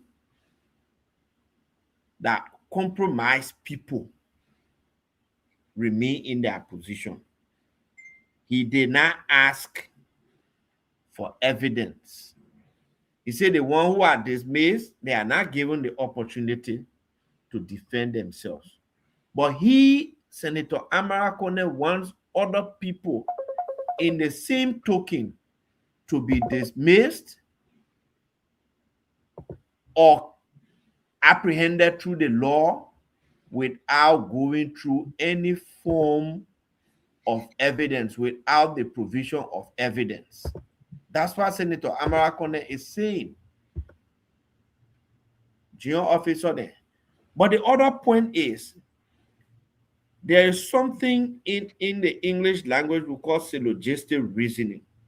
Senator Amara Kone is inferring in his first paragraph that because senior officers supervise junior officers and junior officers are compromised or are somehow allegedly involved into drug cartels or they've been compromised by drug cartel, therefore those senior officers too are compromised. It's like saying because of this, therefore this. That's a kind of reasoning in the English language they call the syllogistic reasoning. Post hoc ergo propter hoc.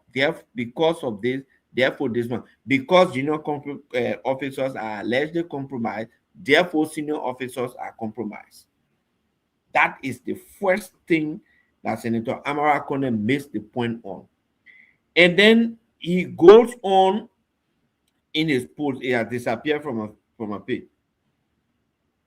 He goes on in the post to say the double standard. Small officers are sacrificed to create for media spectacle, while the true architects walk free. It appears to me like Senator Amara Kone is not living in Liberia. Not only that he is not living in Liberia, but he's completely detached to the reality. And I love that portion of Daniel Sando's response to him. Yeah.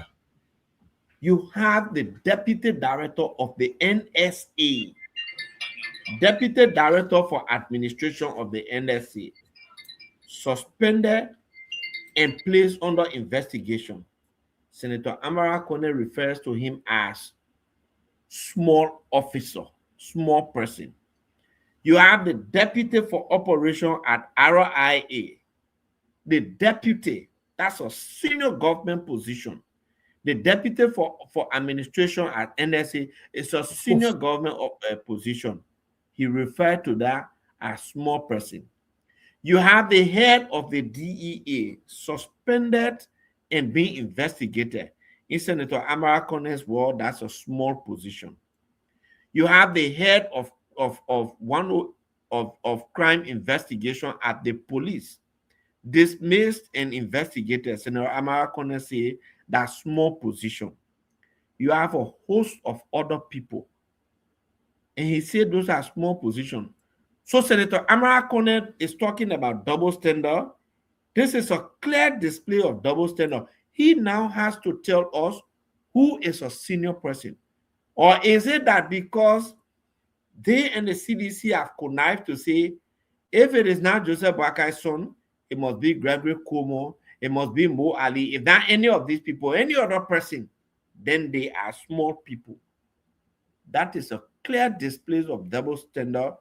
It is something that beats my imagination. And then he comes to the erosion of trust. As the previous administration handled the $100 billion narcotic case, the government handling of the ongoing cocaine case undermines trust. Senator Amara Conner, amen. Again, you are detached from reality. In a $100 million case, these people deliberately collected the wrong people and put them in on trial because they knew that those wrong people were not going to be found guilty. Tell me, you, Senator Amara Conner, have said, along with Edwin Snow and Rodney C., that it is not possible for that huge quantity of drugs to come in the country without the involvement of the security people. You have stated that clearly. You believe that to be a fact. In the $100 million case, which one of the security officer, whether a private or a corporal, in any of the security sector was ever charged and sent to court? Since we are going by your argument that it is not possible to have that quantity and volume of drug coming into the country without the acquiescence of people within the security sector, to compare this case in which many of our security people, top and low, have been charged and sent to court, against Senator Amara Conner argument crumbles under that. And to also talk about public trust, this is the first time in the history of this country that we have this magnitude of investigation. The president took upon himself to write the U.S. government. He didn't say we only want the U.S. DEA. The president requested FBI agents. The president requested Homeland Security officers. That's right. Plus U.S. DEA officers. They are all here. The president requested Morocco, Rwanda, the Netherlands, Great Britain. They all have people here participating in that investigation. Which one is the public trust you're talking about? Is it your trust you are equating to the public or what? Then he talked about the silence. He said telling critics to watch their mouths does nothing to boost up the security sector. Instead, it intensifies the culture of fear and impunity that has weakened Liberia for years. You see, the problem with people like Senator Conner is that they don't like to be challenged. Yeah. When you challenge them, their argument crumbles. They like to peddle their argument without being challenged. When you ask them for the evidence, then it's asking critics to keep silent. Nobody asking you to keep silent. In my response to you, I told you, I said, since the inception of this drug bust, he, Senator Snow, Rodney C., and the CDC, they've been the loudest critics. The only problem is when we ask them to provide the evidence, when we counter-check their lies, then it becomes, we're telling them, no, to shut up, no. We are challenging you to your own argument. Then you talk about the dangers. Drug trafficking devastates our youth, true. Finances criminal network and blah, blah, blah. Removing compromised officials from their post without presenting them before a judge directly undermines the rule of law. This tells me that Senator Amara Kone is not following. He has read nothing about the rule of law. Or just not Let's being be fair. honest. The security sector will charge you.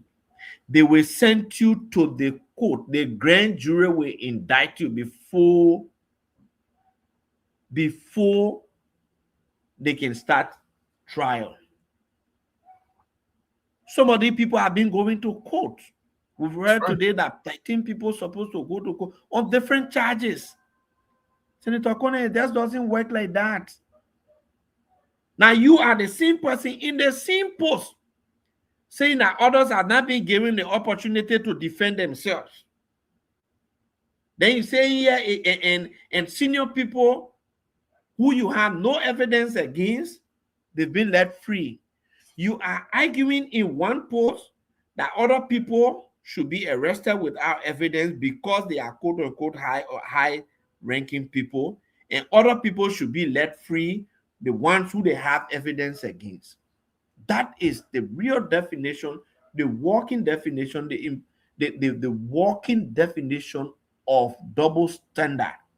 You do not get the same standard for everybody. And so he goes on to say, when I supported President Baka, I did not seek a position. You see, I asked for action against illicit drug and the culture of impunity. He assured me. You see, Senator Amara Kone is consistently making it to look like it was because of his coming on board that we won the election. What happened in 2023 was a mutualistic relationship. Senator Kone, I was one of those who pushed for us to support you in Bapolu because you are a big brother, a very good big brother to me. Don't make it look like only you supported the UP. We supported you first. The support you gave in the second round was a reciprocal support. That is the reason why the UP did not field a candidate in Bapolu. I was there. I was seated at the table as an executive committee member of the UP, as a top-ranking member of the campaign team. I argued that we will not feed a candidate against Senator Kone because he's one of us. So we supported you, and you came in the second round and supported us. We prosecuted this fight for 6 years. We were in the trenches. Nobody can stand and put their hand on and say, I led the struggle against the CDC as compared to Mo Ali or Henry. Henry costed them with everything that happened at the latter stage. Nobody can stand and put their hand on and say he did not contribute. Minister Jeremy Pia was on the talk show day and night. All of everybody were in the trenches. So let's not make it to look like, oh, because and even agree if you are the one who single-handedly made Joseph Baka the president. It does not mean that when you say the wrong thing, people will not correct you. Saying the wrong thing, I mean, supporting a candidate to win is not a blanket, it's not a carte blanche for anybody to come and totally misrepresent the facts and you think you will not be challenged. I promised my big brother, Senator Kone, with all the very good relationship we have, moving forward, when you give a misrepresented fact, we will challenge you to it. We will counter those misrepresented facts. Thank you. Thank you, Mo, and thank you for explaining it so well. I'm going to come to you, Minister, and the thing is, I don't know, as much as I want the senator to come forward and explain to the Liberian people, if he has any contrary evidence that they can present to the investigator so we can expect. Everybody wants drug to leave Liberia. And again, Senator Cunningham, the invitation is extended to you, sir, to come on the platform, explain to the Liberian people where there is evidence that you are privy to in the rest of the investigation is not aware of that you can present to the librarian. People would love to have that. But before you say anything, Honorable Minister, let's listen to the Justice Minister as he was talking about this very issue. People out there who have evidence, they will bring it forth so they can present it to the librarian people. They will investigate those evidence. Let's listen to the minister as he was talking about this very issue, because this is a very serious matter in Liberia, by the way. A lot of public forums. Some people have gone as far as declaring certain individual guilty. We all presenting a single piece of evidence. The Ministry of Justice does not investigate or arrest people simply because their names are mentioned in public. We do not build criminal cases on rumors, speculations, or political commentary. We build cases on facts, evidence, and the law. If every allegation made on the radio automatically resulted in an arrest, innocent people will have their reputations destroyed without justification, and the justice system itself will lose its credibility. Our responsibility is to determine whether there is credible information that can be independently verified and whether the available evidence establishes probable cause for further investigative or prosecutorial action. Where credible evidence exists, we will investigate thoroughly. Where the investigation establishes probable cause, arrest will be made. Where the evidence supports prosecution, charges will be filed. And where the evidence does not support criminal liability, we will not prosecute simply to satisfy public opinion. And now how we conduct business. Let me also caution those who are just making accusations. Freedom of expression is a constitutional right, but that freedom carries responsibility. Publicly accusing individuals of serious criminal conduct without any factual basis does not assist law enforcement.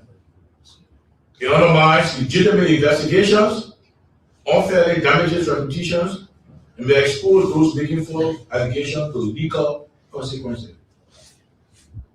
To those who genuinely possess information relating to these investigations, I encourage you to come forward.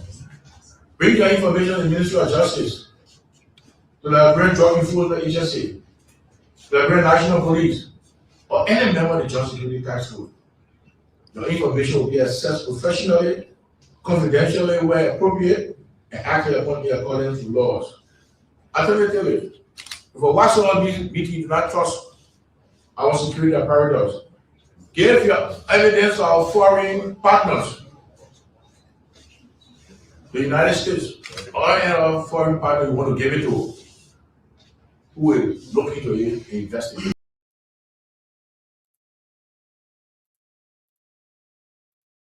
Honorable Minister, you listen to the Justice Minister.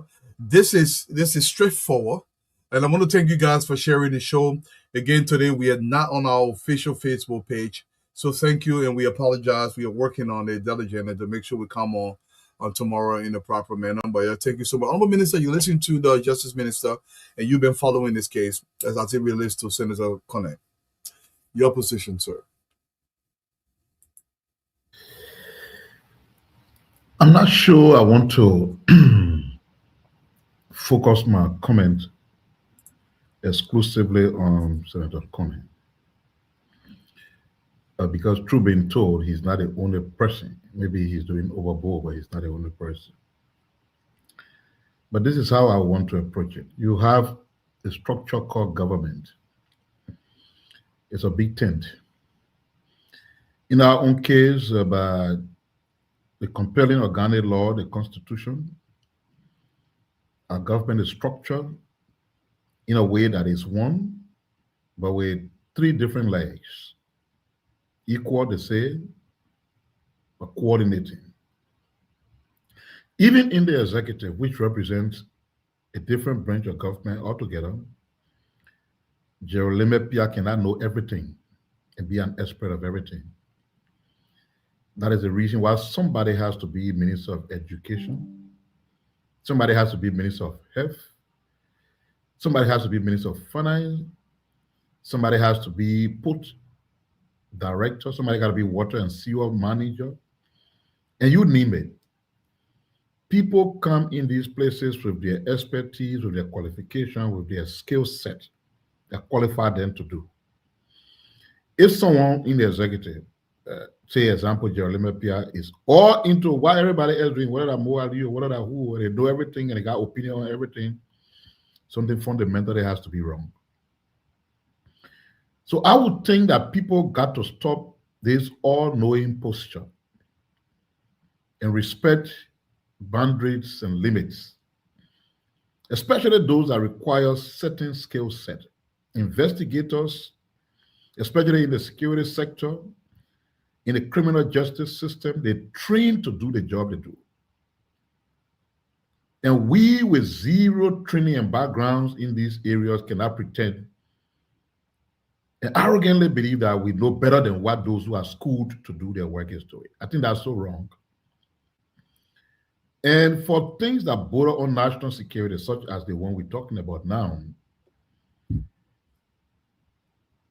for people who got zero understanding to just jump in there and every day looking for political stunt and all of that, threatens, in my mind, our own national security, and it's got to stop. But if we're to take them for what they say, and they know more than what the security forces would know, what is preventing them from making available to the security forces the evidences and information they have? If you listen to the Justice Minister as he just spoke in what you play, he said, if you don't trust us, we brought our partners here. We got a US DEA here. We got a US FBI here. We got the Homeland Security here. If you say you don't trust the government, give it to them. But no, you can't give any of them anything. You can't give the government anything. You portray yourself to be more knowledgeable about the inner workings of the cartel, which will make people to start wondering whether you are a member of the cartel or you are some representative or agent of the cartel. Because an outsider will not know about the cartel as people portray themselves to know. And for you to be knowledgeable about big people, quote unquote, that are in the drug business, I don't know how that's possible if you're not part of the BB people. But interestingly, if you know them, why not help the security people with the information? So I would just say, just imagine a member of the executive wakes up every morning and all he or she has to talk is to attack another branch of the government, whether it's a judiciary or the Senate, in the name of free speech, in the name of holding people accountable, in the name of the transparency, as they call it. People who did just an inch of that, you saw what happened to them. You saw the case of Namwe and other people from the executive, Josiah Jukai, and a long list of people whose own freedoms, as they may see it, led them to scrutiny and questioning. So imagine, John Brown gets to every day in the executive, and he's on the judiciary, getting involved with everything being done in the judiciary, including even trials that are taking place. Yeah. Portraying to know more than in a trial that is ongoing than even the judge that is presiding over the case. Can you imagine? I doubt whether that will be tolerated by the judiciary. If the other branch of government, consistent with what the Constitution says, doing their work, and somebody from the executive just on them and portraying them to be people who don't know what they're doing and that you know more than what they're supposed to do, I doubt they will tolerate it. But it should be considered acceptable to the executive branch of government. Get involved with everything they do, whether that's security investigation, whether that environmental issue, whether that health matter, whether that the educational issue, everything. continue to portray that the people running those sectors, they don't know what they're doing, and that you get better information and know better than they all do. This is friendly, provocative, and I think he has to have a cut-off point. That's all I want to say. Thank you, Honorable Minister. And Blair, I'm going to come to you. The police director just published this about approximately 45 minutes ago, just for the sake of the radio audience. And Blair, before you respond, let me just read what the police director wrote. He said, when public commentary becomes a public duty, this is Honorable Gregory Coleman. It's on his page. Anybody can go there and take a look at it. He said, there is a fundamental difference between raising questions and claiming that state institutions are protecting a drug cartel. The first is legitimate oversight. The second is an allegation of serious criminal wrongdoing that must be supported by evidence. When such a claim comes from a sitting senator, it carries greater weight and creates a corresponding responsibility. If he possesses credible information, he should place it before the appropriate authorities so that it can be tested, investigated, and where justified, prosecuted. This is also a matter of public service ethics. Duty requires officials to report wrongdoing.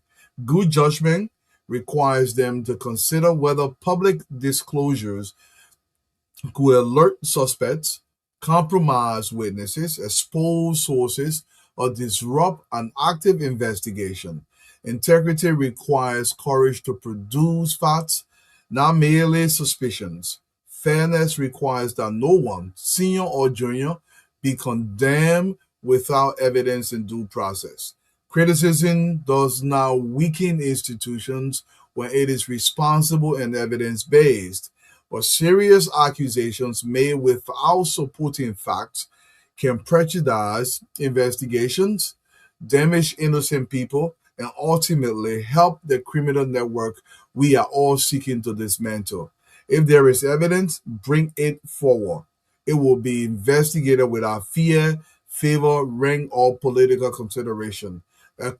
Accountability begins with speaking out, but responsible leadership requires something more, putting the evidence on the table. Blair, the police IG, I just said it very plainly. You can't just talk and claim that Dwalu is a cartel member or Dwalu has brought drugs to the country. You must present evidence under our law showing what Dwalu has done. And I think it is only fair, Blair. Your take. On mute.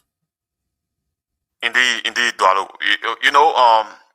I always thought since Amara Conan and Edwin Snow began their outburst against the government, my question that I've been asking, who are they fighting for? The Liberian people, or they are helping the cartels?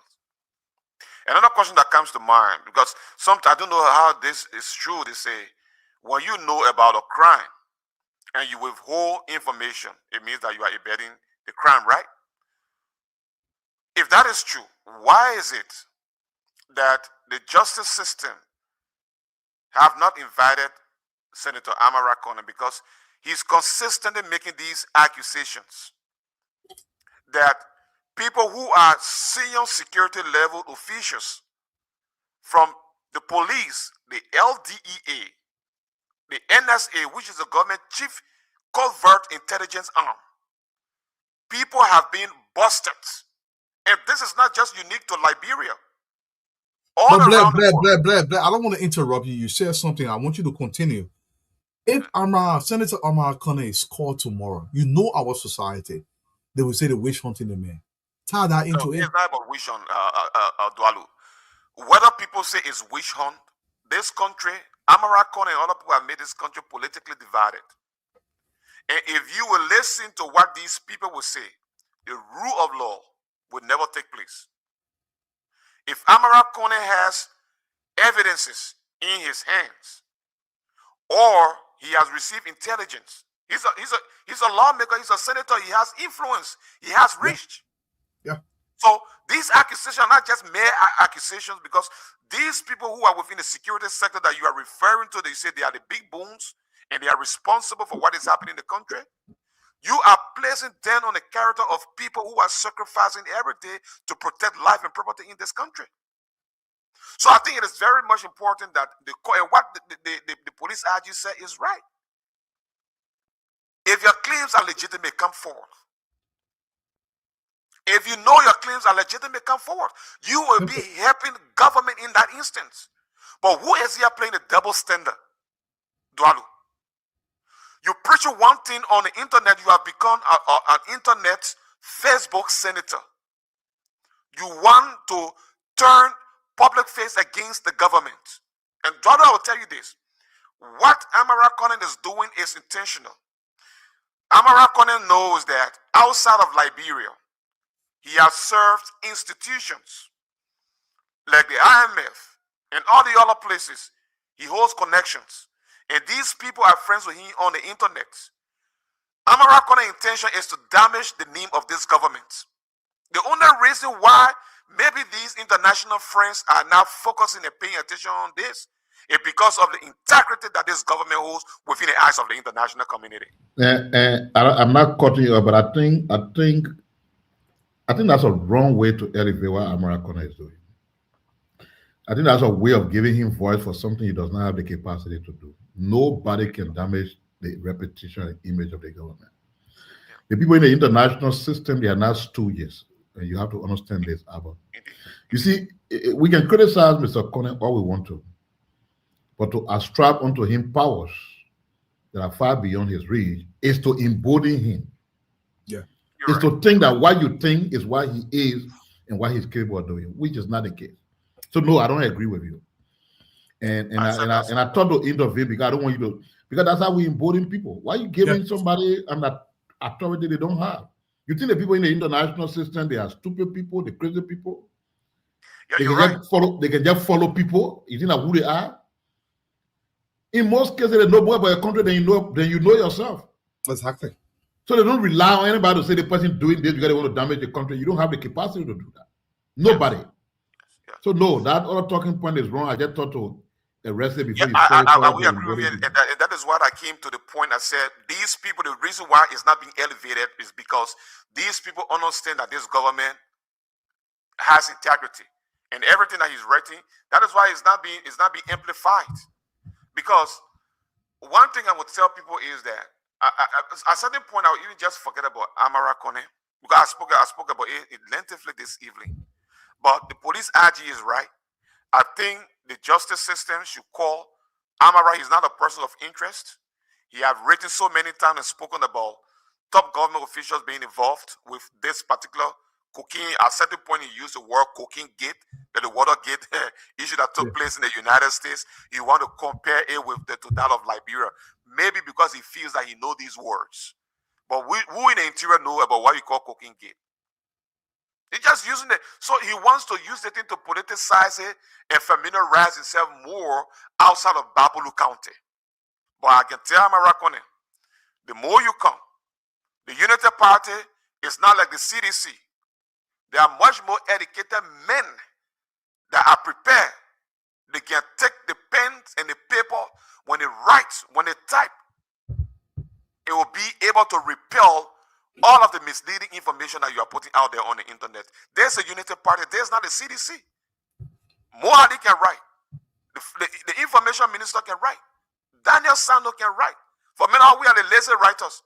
We are the one who got the mouse. But these brothers, they are prepared that while they were schooled, you can have your PhD. But these brothers, they are not inferior.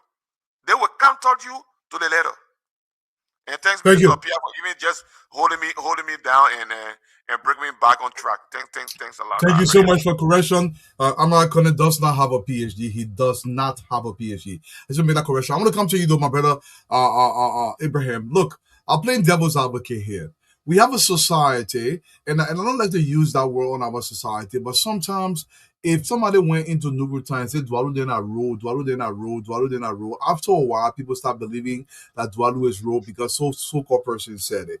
Senator Conan understands the country. He continues to spew this thing now. I believe, for me personally, what Senator Conan is doing now is cross the line into the crime section. I believe he's committing a crime under our law. Because if you're making this claim, and by default, you're also trying to cause chaos in the country. given what he's doing continuously. If you do have evidence, Honorable my brother Abraham, to present to the security agencies of our country as a sitting senator that is privy to most of the UNR. He knows more than you and I do in terms of how government function, what are the secrets within the government, because he owns so many panels within the Senate. So he has more information by default. He knows more about the government than you and I do. If he has that kind of information or that kind of insight information to how the government operates, why is he didn't go into the proper authorities? Now, if they call him tomorrow, two things Senator Connor will do. Senator Connor will invoke tribe, number one. The next thing Senator Connor will do, he will invoke something else. Say, oh, they are targeting me because I'm criticizing the government. There is a stark contrast between criticism and just making unsubstantiated claims that are intended to cause chaos in the country. Why is Senator Amara Connor doing this when he knows what he's doing? It is akin to criminality, so to speak. Let me hear from you, my brother. Again, Senator Connor, the invitation will continue to go out to you. Come on the platform. Let's have a conversation about Liberia. My brother Abraham. Dodo, if Senator Amara Connor, who is one of my good friends, if Senator Amara Connor is crying wolf, and he thinking that, and I disagree with my friend and brother Abba. I disagree with him that the investigation should be able to call Amara. If you think Amara have authentic information, Amara have carried that information long time. But because the brother does not have any information on his sleeves, Amara is trying to build popular sentiment. That's what Amara is trying to do. There is absolutely nothing that my friend and brother Amara is trying to do besides building popular sentiment, besides alluding to the sentiment of the public. So for me, I just see his post and just classify it to be a post that is not important. Why? Because instead of him being able for him to be able to get a full support to these investigations, or instead of him tapping his mouth and be able to zip his mouth, or instead of him being able for him to be able to talk on other national issues. There are many national issues that Amara Connor can be able to talk about, that he can be able to publish. Say he's good at writing. But when you see one person continuously saying one thing over and over, that person does not have anything under their sleeves. And that is the reason why, it is about time that we don't need to give Amara Connor the accolade of the country that to say, oh yes, indeed, he will be able to tarnish the country reputation. No, Amara Connor cannot do that. And he does not have the power for him to be able to do that. You think people in the international community, they are just sitting waiting on Amara Connor information? The people themselves, they have their own Star Wars on the ground. The people having the mechanism that they can use in order for them to be able to dip up information. So when my friend and brother Blair is saying, Amara Connor cannot do a thing to the country. The people in the international community, they know who JMB is. They know the credibility that JMB has, and they know how reliable, how credible, how the people trust JMB. So there's no single person can be able to flag out for you to be able to tell. Other parts administration, they did not do what we are doing now today.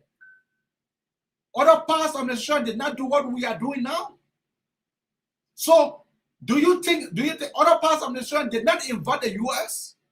Did not invite the British people? Did not invite the Morocco? Did not invite the people from Rwanda? This government is doing it. This government is saying, look, although we have some certain information here, But I think that you guys having a sustained information that you guys can be able to use for you guys to be able to dig out. So I'm asking you guys for you guys to be able to come to help us in this investigation. Is that the investigation that you'll be I strongly believe that we should not pay attention to Brother Amra Kone. Amra Kone, let him keep posting. When he get tired, he will stop. If Amra Kone having any information, trust me, by now he has delivered it. Thank you, my brother Abraham. Yes, look, people, it's not about leaving thing, and I love what Mo Ali always says. Mo Ali says, sometimes when you say I leave it festers and it sits there. It's not because what Senator Cullen is continuing to do. It is not right for the country. And I love this song. Some of you guys have not heard this song that Carl put together. But in the meantime, I'm going to say big shout out to my brother Blair here. This is credit goes to Blair. If you want a t-shirt, let us know. We're going to print the t-shirt for you. World best, Africa best, Liberia best. It's coming out there. If you want a t-shirt, let us know. Now, Blair put it together. Blair, when the people win it, I give me 25. They'll put it. They give you 25 too. They put it, give you 25 when they win. World best, Africa best, Liberia best. That not me talking that my sister were talking. I believe that's great, man. But listen, man, Amra Kone has to understand he must come out and be a man if he has evidence to support what he's claiming. And let's play this song. Kawu is not here today. I'm going to use the time before we go to more and before we go to the phone line. Let's listen to Kawu's song a little bit. Amra, if you got evidence to support what you're claiming, present that evidence. Big shout out to Kawu family. An ode to Senator Kone.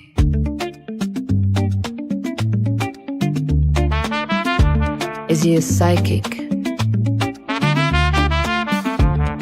or an insider?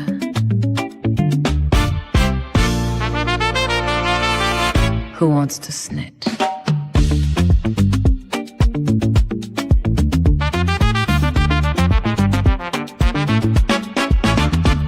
How does Senator Kone know the chain the cartels hide? The State Department says one player cannot know every face inside. But he knows who walks free and who the system lets go. Tell us, Senator, how you see what investigators don't know. How does he know? How does he know? He talks about the cartel like an insider in the show. If you have the names, if you have the proof, why Facebook Senator turn over the truth?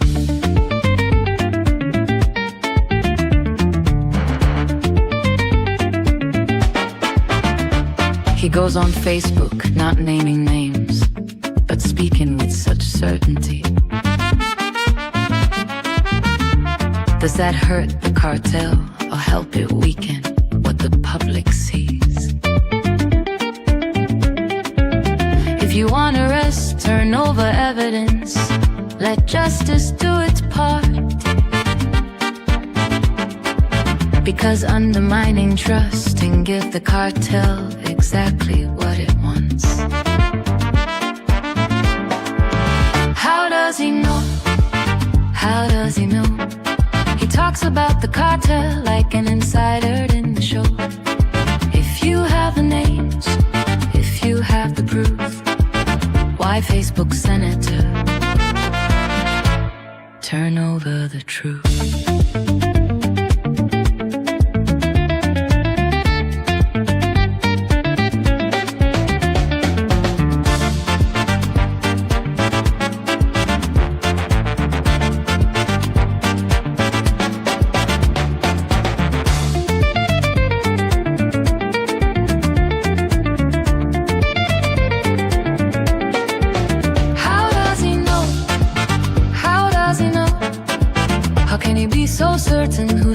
And free to go.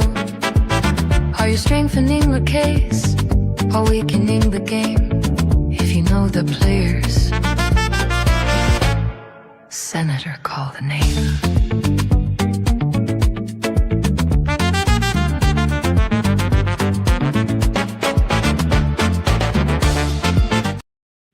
Yes, let the Senator call the name. because we want drugs out of Liberia. All the work that have been done, we will not stop. And Harry start making preparation to come on the screen. But more before you My say man, anything, honestly, this music is a classic. it's Very, a very classic classic. hit. I don't know how Generator. Paul did it, but You put in the stuff more, you can learn in 2 seconds yourself. But before we even do anything, man, let's listen to Grace Kwan when she spoke about our former president, how he is nothing, not just world best or Africa best, he's also Liberia mess with an M. He's world best. The t-shirt will be out there. I will post the number tomorrow. If you want to print out this t-shirt, we'll get you to you get your size, everything. World best, Africa best, Liberia mess. We'll print the t-shirt. Anybody want to order it, you can order that t-shirt. We'll send it to you. We'll raise some money for the class for our boys back home to be able to send them around the country. I thank you so much. But before we go forward, let's listen to our sister talking about Joey. Joey, the presidency that I'm playing top place. When President Weah became president of this country, there are many of them, all of us, they may want to hear you give it to him one day. And they really dashed him with it. He was what, Africa best, European best, world best, and Liberia mess. Liberia mess? Liberia mess. His presidency? Yes. No. I'm even surprised that this government is able to even do the little that they are doing. Because this place was dry to nothing. Look, Mr. President Weah, this thing called governance is not your era. Governor is not your era. Governor is not your era. You'll be a very good choir director. The man even went to building church. He now a pastor. He's a self-imposed pastor. He built church, he built theater, he did drama, he did music, he did everything. He will be a comedian. Join the comedian around the world. No country will take no level-headed, educated people of a nation will get a country over to somebody who doesn't have the means of governing as wants to govern. Governance is not just money president. Your name there on the book. Take what is done and go that way. They think you're done your era. And the people who trying to push your way to support him because the packet getting dry. So they won't come back to refill. They're not your gas station here. We're not letting them refill. We can be transformed, transmographed. I brother, that gas station, don't let them refill. Yes, I will get the numbers tomorrow from the guy that prints the t-shirt. Peace, shalom. World best, Africa best, Liberia mess. And no longer are we going to experience that mess. Let me come to you, my brother Abraham, or anybody else on the show before Harris come on screen. If you guys got anything to say regarding anything I will cover today, we cover so many things about the president's new act to make sure sports are improving the country. Our sisters and mothers across the country. Right now, the kids have to be in school. Most of the kids out of West Point and Nugu Town are being removed from the streets. They got to go to school free of charge, no registration of any kind. And then, obviously, the issue with Senator Conan. And like I said, we will continue to extend the invitation to Senator Conan to come on the platform. Senator, we know you are very talkative and you want to talk about Liberia. The invitation is now. We're not going to sing glory to you yet. We'll ask you the tough questions, but come, let's discuss Liberia. Anybody get anything else before Harris come on stream?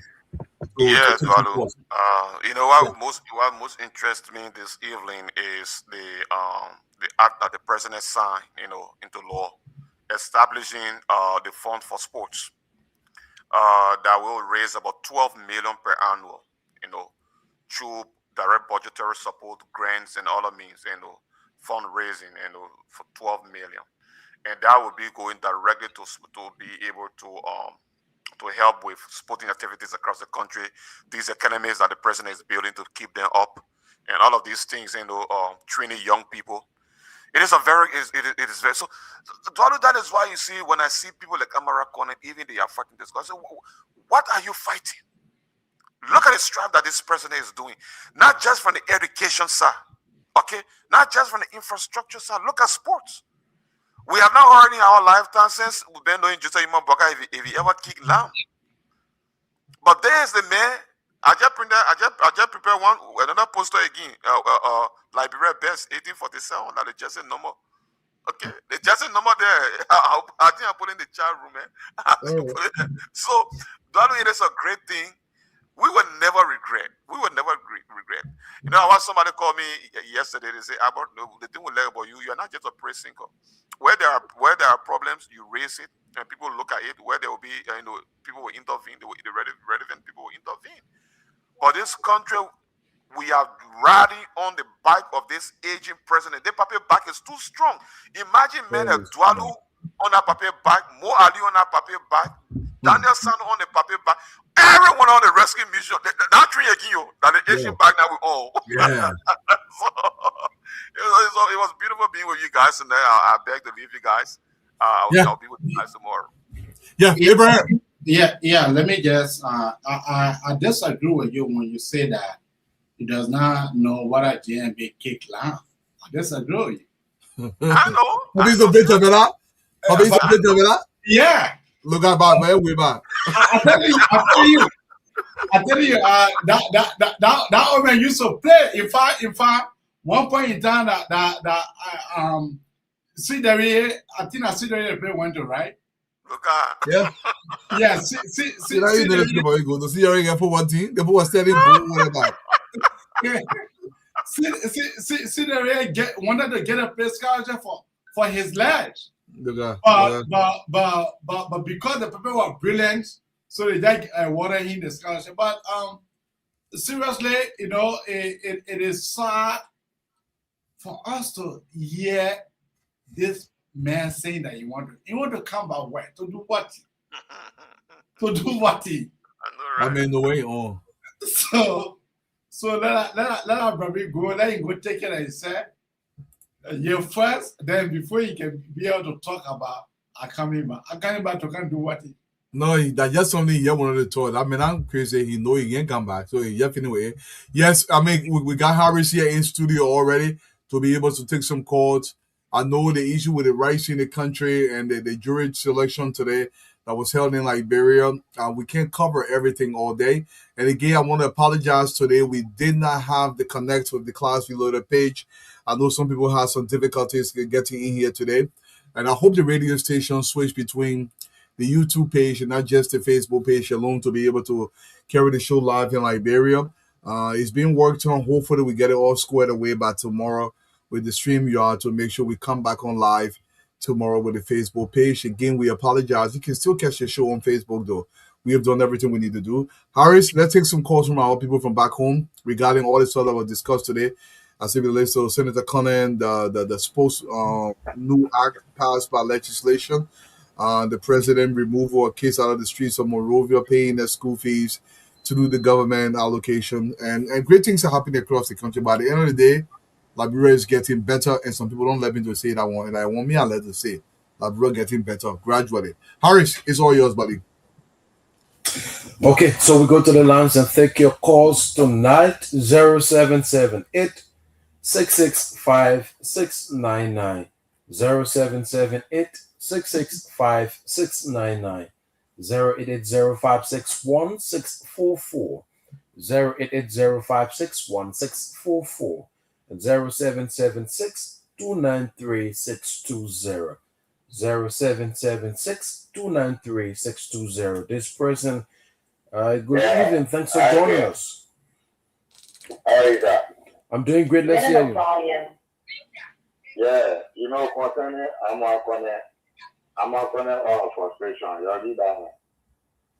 When you say that you say, bro, United Party to power, my last meeting to United Party. So you're just speaking on frustration. When you have evidence, the justice minister always said that you have evidence, bring the evidence. Why you can't bring the evidence? You just saying now, talking about Tabata. That is what I get to tell you. Okay, thank you. Leave you this person from line 2. You like the name you called from where?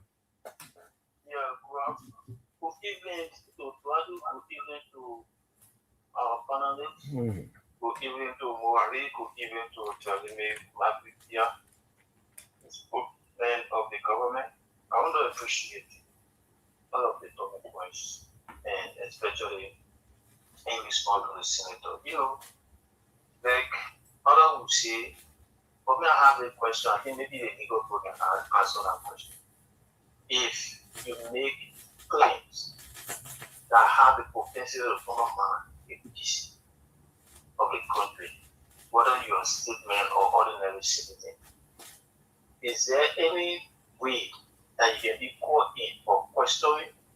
If so, then what the senator can be called for question or right so that they can be able to investigate it because he's making all of these claims.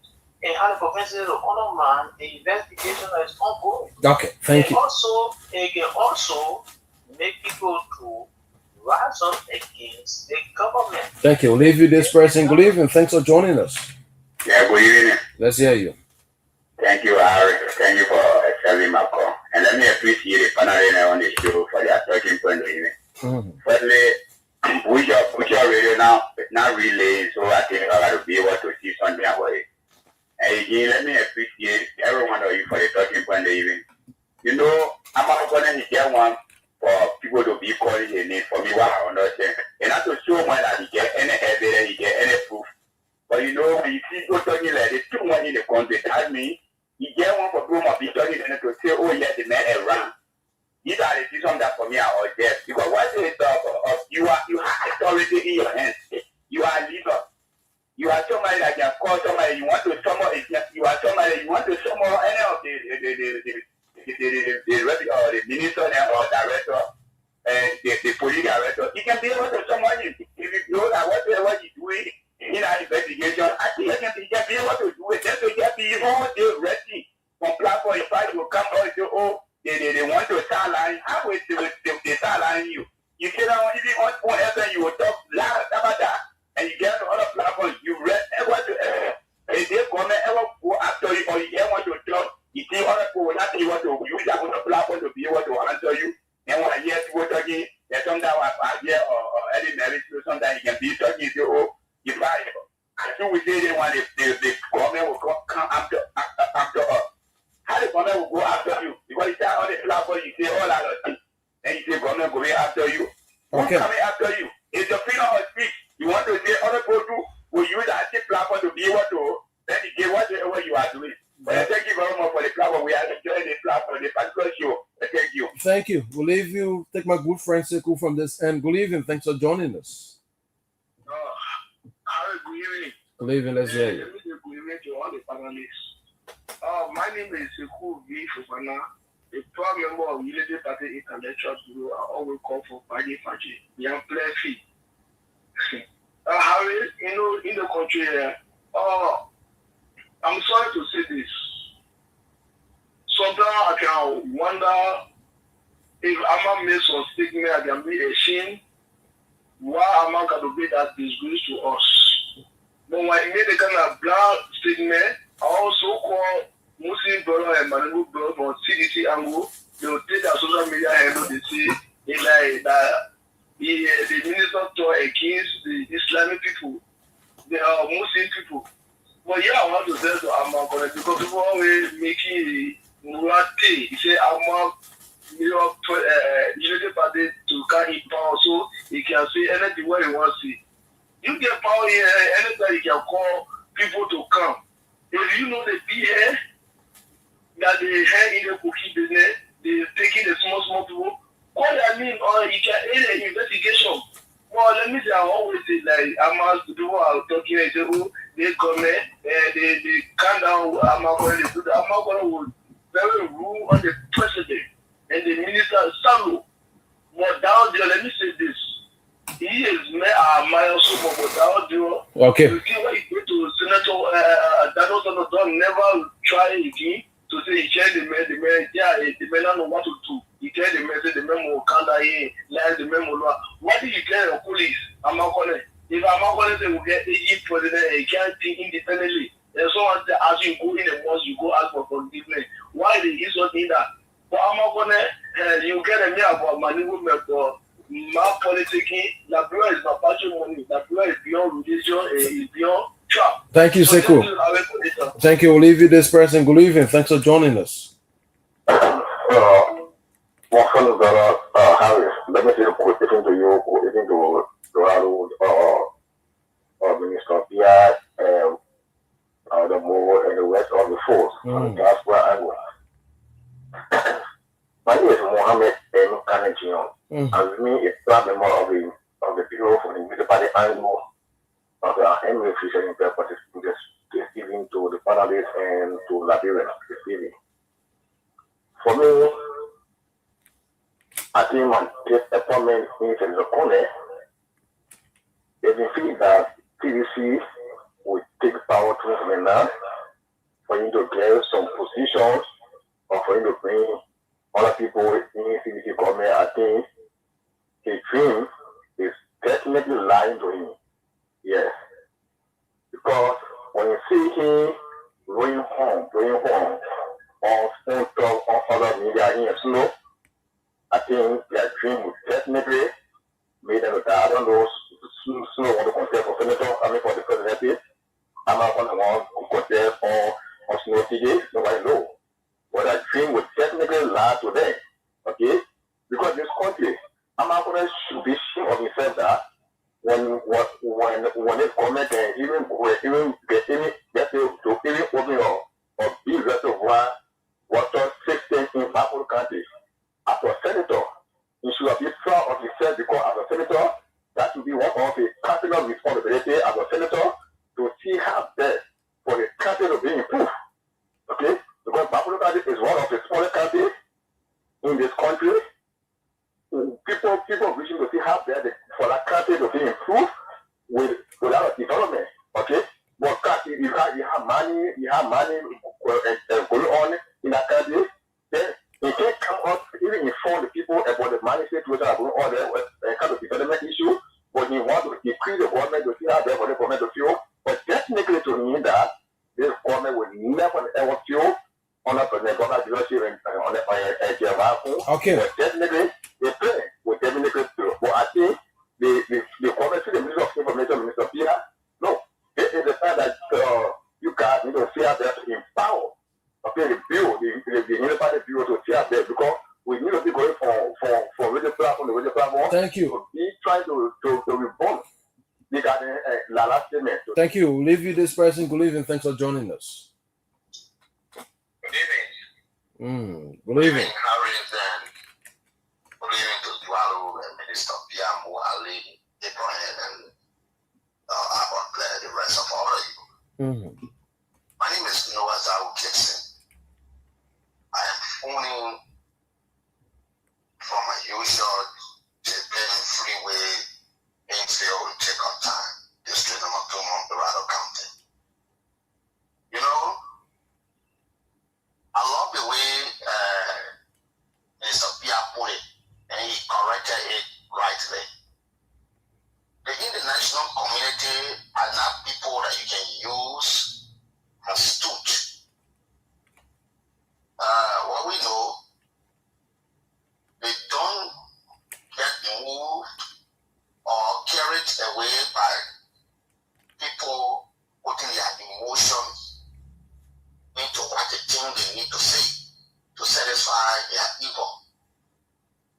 In fact, as Minister Pia put it, some of what you think you're coming to say, they already have done their investigation. Even if they know that you want to be political, they will know. So, nobody going to take people like Senator Amara Conan serious. And Mo Ali said it. We supported him in Bakuru County. Bakuru is the stronghold of the Unity Party. Have we decided to feed a candidate in Bakuru, which we will not do in 2032 during the May election, to make sure that people that don't come back in the legislature? He would have won. So to think that, but let me say this. This is Amara and others, our tactics. And I don't think we should give credence to it. Their tactics are, they know that the government is doing exceptionally well. They tried all kinds of form and manner to bully the government or demonize the government. It is not working. So the drugs issue, they will come and just write one post and think that it will be provoking to us, and then we will go after them. Then they will be talking here and we get them. You see, the debate is ongoing. We distracted them already. These are their tactics. Okay. But we look very sophisticated more than them, and we don't want to fall for it. I know the reason why we respond to these things sometimes is due to the vulnerability of our society. You need to clear the air, but I don't think we must all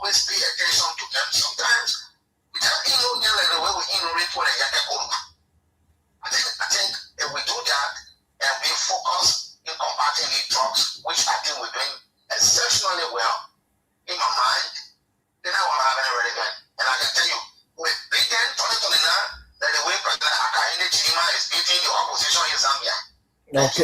Thank you. We'll leave you. This person is on line 1. Good evening. Thanks for joining us. Good evening, Harry. Good evening to the panelists.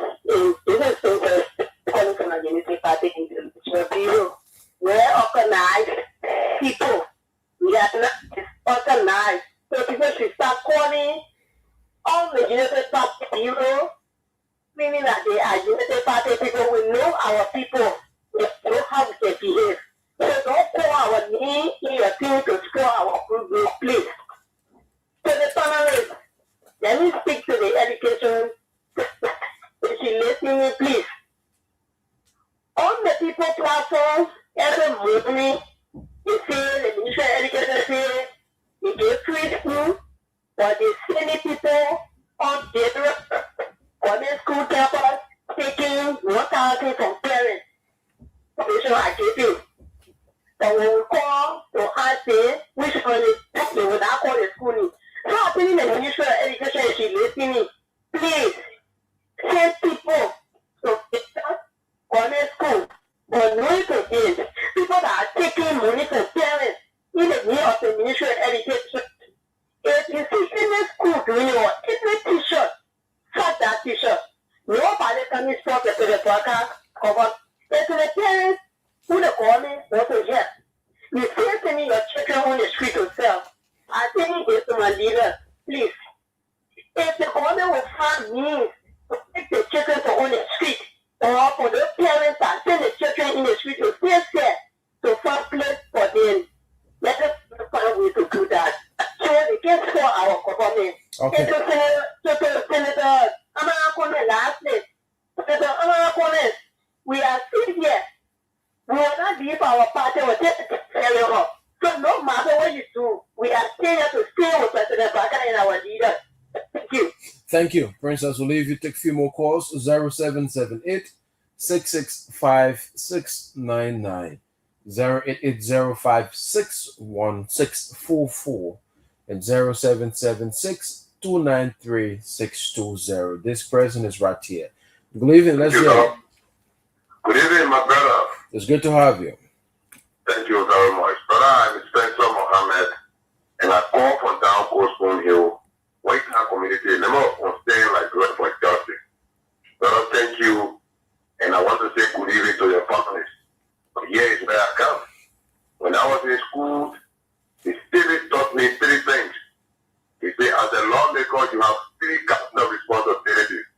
You have lawmaking, oversight, and to make a law. But today, under this rescue government, oversight have now been transferred to another thing where when lawmakers are exercising their oversight, they are instructed as senior government officials that what we are saying to be honored Joseph Mabuakai. It is very unfortunate. This is not what they do us. They told us that they were going to run a responsible government, but in my mind, this responsible government is behaving very elementary. And they need to be this for the Let me stay on the phone for a second. I want to ask him a question. I'm begging you. I mean, when I go, let me ask you a question. Yeah, and the light of Mo Ali. Mo Ali, you should not be back. You people were here instructing lawmakers for the last 6 years, and today, right now, instructing Amara for doing his job. This is unorthodox. This is undemocratic, and this thing was stopped. It started immediately, and this is not what you guys get to rescue. You guys are not. Thank you. Let me ask my question. So just stay on the line. The panelist wants to ask you a question. I believe. Yeah, go ahead. Okay, a simple question. Can you name one cuss word that was used on Senator Amar Kane on his platform tonight? One cuss word. Yes, I read a post from Mo Ali today questioning the authority of Amara Kane. That's not what you said. No. Listen, no, you said a cuss. You said they've been cussing. Name one cuss word from the information ministry or on this platform that ever cussed Senator Kane. One cuss word. Thank you very much. And in fact, look at the information ministry. Look at the response the honor today from Donald Trump. No, now he's asking. Listen. There you go. He just said he's lying. You said that they use invectives on the show tonight against the senator. So they're asking for you to reference the particular word that was used on this show against the senator. That's the question. Because Because Today, yes, thank you very much. Today we have the social media and we have the electronic media. I'm quoting directly from what was posted to Mo Ali today post. Yeah, okay, Mo Ali post. Name one cause where Mo Ali used. In the post that Mo did, you said he insulted in the post? He questioned, yes. He used very critical statement and questioned the ability of the lawmaker why he should ask. Please let him go. He's lying. No, no. Dwalu, he should not go. Okay. I want to ask him a question. I want to ask him a question. What's his name? What's his name? I got one simple question for you. Can you read? You can read? I'll read the question to you, don't worry. Yeah, ask him if he can read. If so, if he can read with understanding. Mo is asking you if you can read with understanding relatively to the post you're making reference. I did comprehension in school. If I have not done comprehension, I would have outlined my question to you as the figures that I did in school. And detailing the constitutional authority given to a lawmaker. Thank you. Tell him let him go. Tell him let him go. That man lying. Okay. Hey, Dwalu, let him force him to go. The man said he read my post. All right. So my last question to him. Harris, my last question to him. He slipped off. He slipped off already. The man slipped off. The man hang up. He left. He don't have nothing to. He left the show. But the bro always lie. Let's take 2 more calls when you're in. Let's take 2 more calls when you're in. 2 calls. This person is part of the 2 callers. Let's hear you. You last the name you called from where? Thank you, Harris.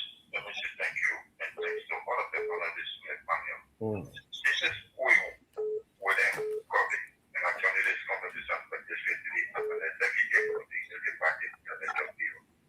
So let's appreciate all of it for the talking points. So I wanted to be listening. Those rare and blue career boys who have done themselves into a civil society advocate in the name of consent and whatsoever.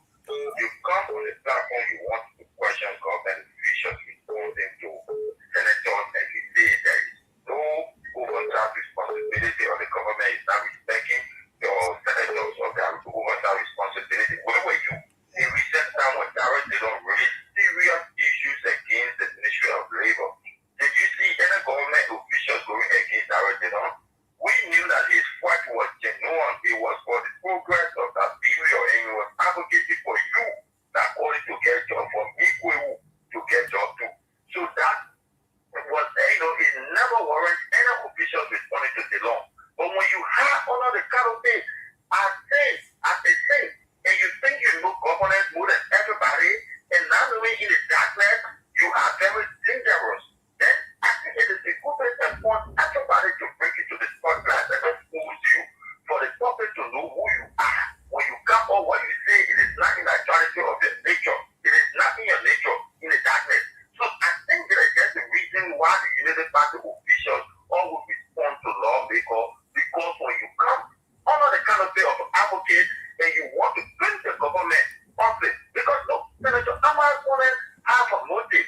And his motive is he did the chapter because they say he wanted around the president to be the describing factor around Joe Barker. Anybody want me Barker or any decision for Barker, it should be for him. And because they never got that opportunity, that's why making this chapter. And every time you come up to this Joe Barker, government low upgrade, every time you come up, because when they started by saying, well, Barker won, he's the one led his dedication to carry Barker to the United States to be INF. And because they push out the battle that girl would not be anything. And more fact that girl passing the INF or the MCC card. Okay. Right? So I think this government is working. When you come here, speak to the issue, and like Moses said, when you bring whatever thing government officials will comprehend it, analyze it before you come back, and then if you cannot comprehend, you come here, we'll put you to the rightful place. Thank you. We'll leave you. We'll take our very last caller from this end, 0778-665-699. And this person will be our last caller. Let's hear you. Harry, let me say thanks to you. You know, these guys there, their name have been changed, and you know, these guys, they will refer to themselves as football defense. Now they have been changed now to, I don't know, what for Chelsea. What Chelsea, these guys get defend in the country. Nothing for them to defend. Okay? You not come and kind of question or then manage official of government that sitting on or you need platform to come and even question there. You see it? I don't really know what that Chelsea system that they did under the canopy. I said they were selling as a football defense many. You see it? Now they are here to defend anything again. They see that for football defense many now. They are then changed now to Chelsea as well. I don't know for us to start or what. They come on the platform now to even question someone here. They are not the proof, but they still feel like that they will come out or they will come out in the country. Not Okay. they can come out in the country to rest speaking. Thank you very much. Thank you. Our very last caller from this end.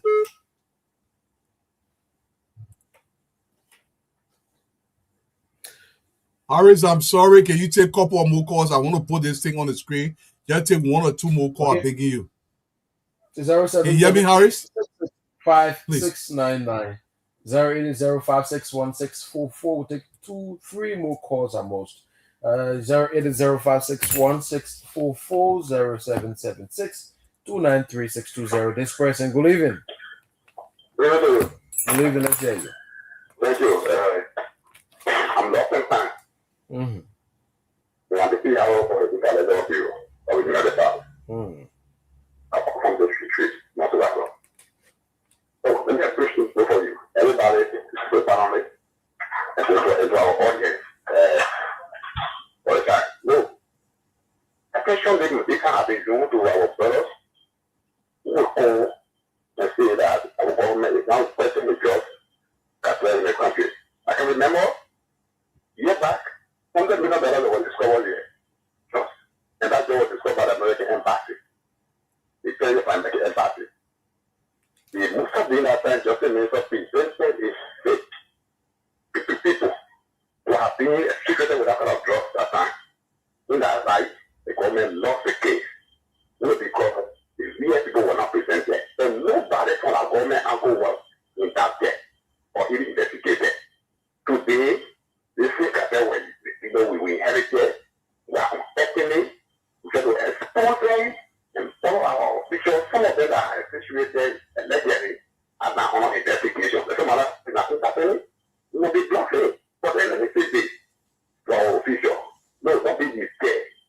And they say, they allow you to build it. When you have built it, we have discovered it. Once you discover it, make sure you go to the root of it. Nobody should distinguish you to see the other person is dead, not a real person. And they're not a real person. That'd be so like last call. Make that the last call. The whole investigation. But then for the real people that is still that this is a bad way. Okay.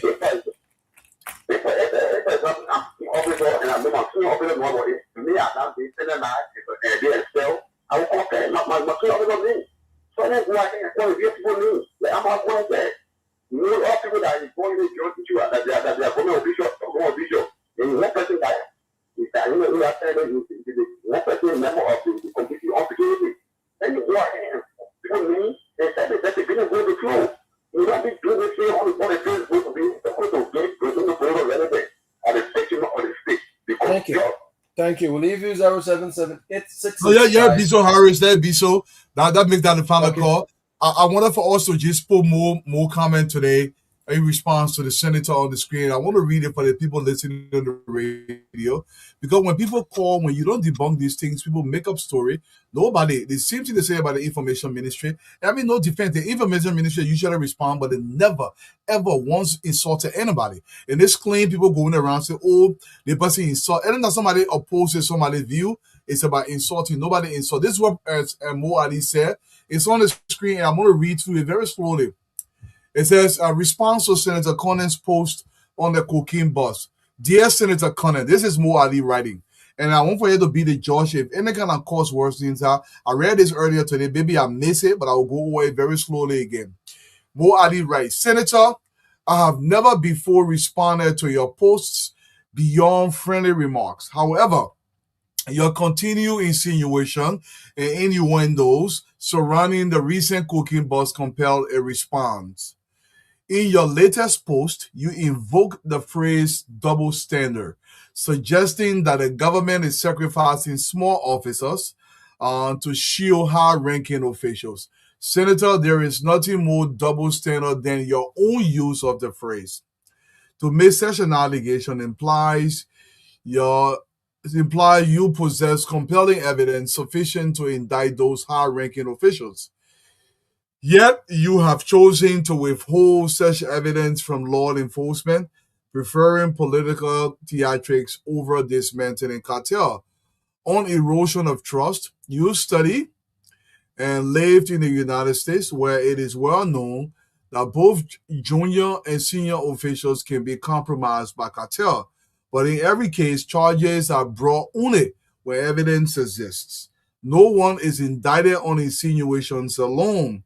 To claim otherwise in Liberia while applying a different standard abroad is the very definition of double standard. I see course where you might help you on silence, because what Mo is doing is addressing each case one by one. On silence, your claim that government is silencing critics collapses on its own way. Since the buzz, you, Senator Edwin Snow, Ronnie CA, CDC partisans have been the louder voices across social media, radio, and television. You have published countless articles without restriction. The truth is not that you are silenced, it is that you dislike being challenged when your insinuations lack facts. Moving forward, we will challenge every unsubstantiated claim. This is accountability, not censorship. On danger, that's the next claim Senator Connor made. On danger, you argue that the government is dismissive of an international drug bust. Yet, you know full well that FBI agents, American DEA, Homeland Security officers, and investigators from Morocco and the Netherlands are actively engaged in the case. To ignore these facts and accuse the government of dismissal is again double standard, revealing your intent to politicize rather than solve the problem. Ultimately, Mo concludes, society will judge us not by your words, but by your actions. In Sierra Leone, Nigeria, and other countries, similar busts were celebrated as victory for security forces. Only in Liberia do you attempt to brand such a success as failure. Senator, stop the false alarm.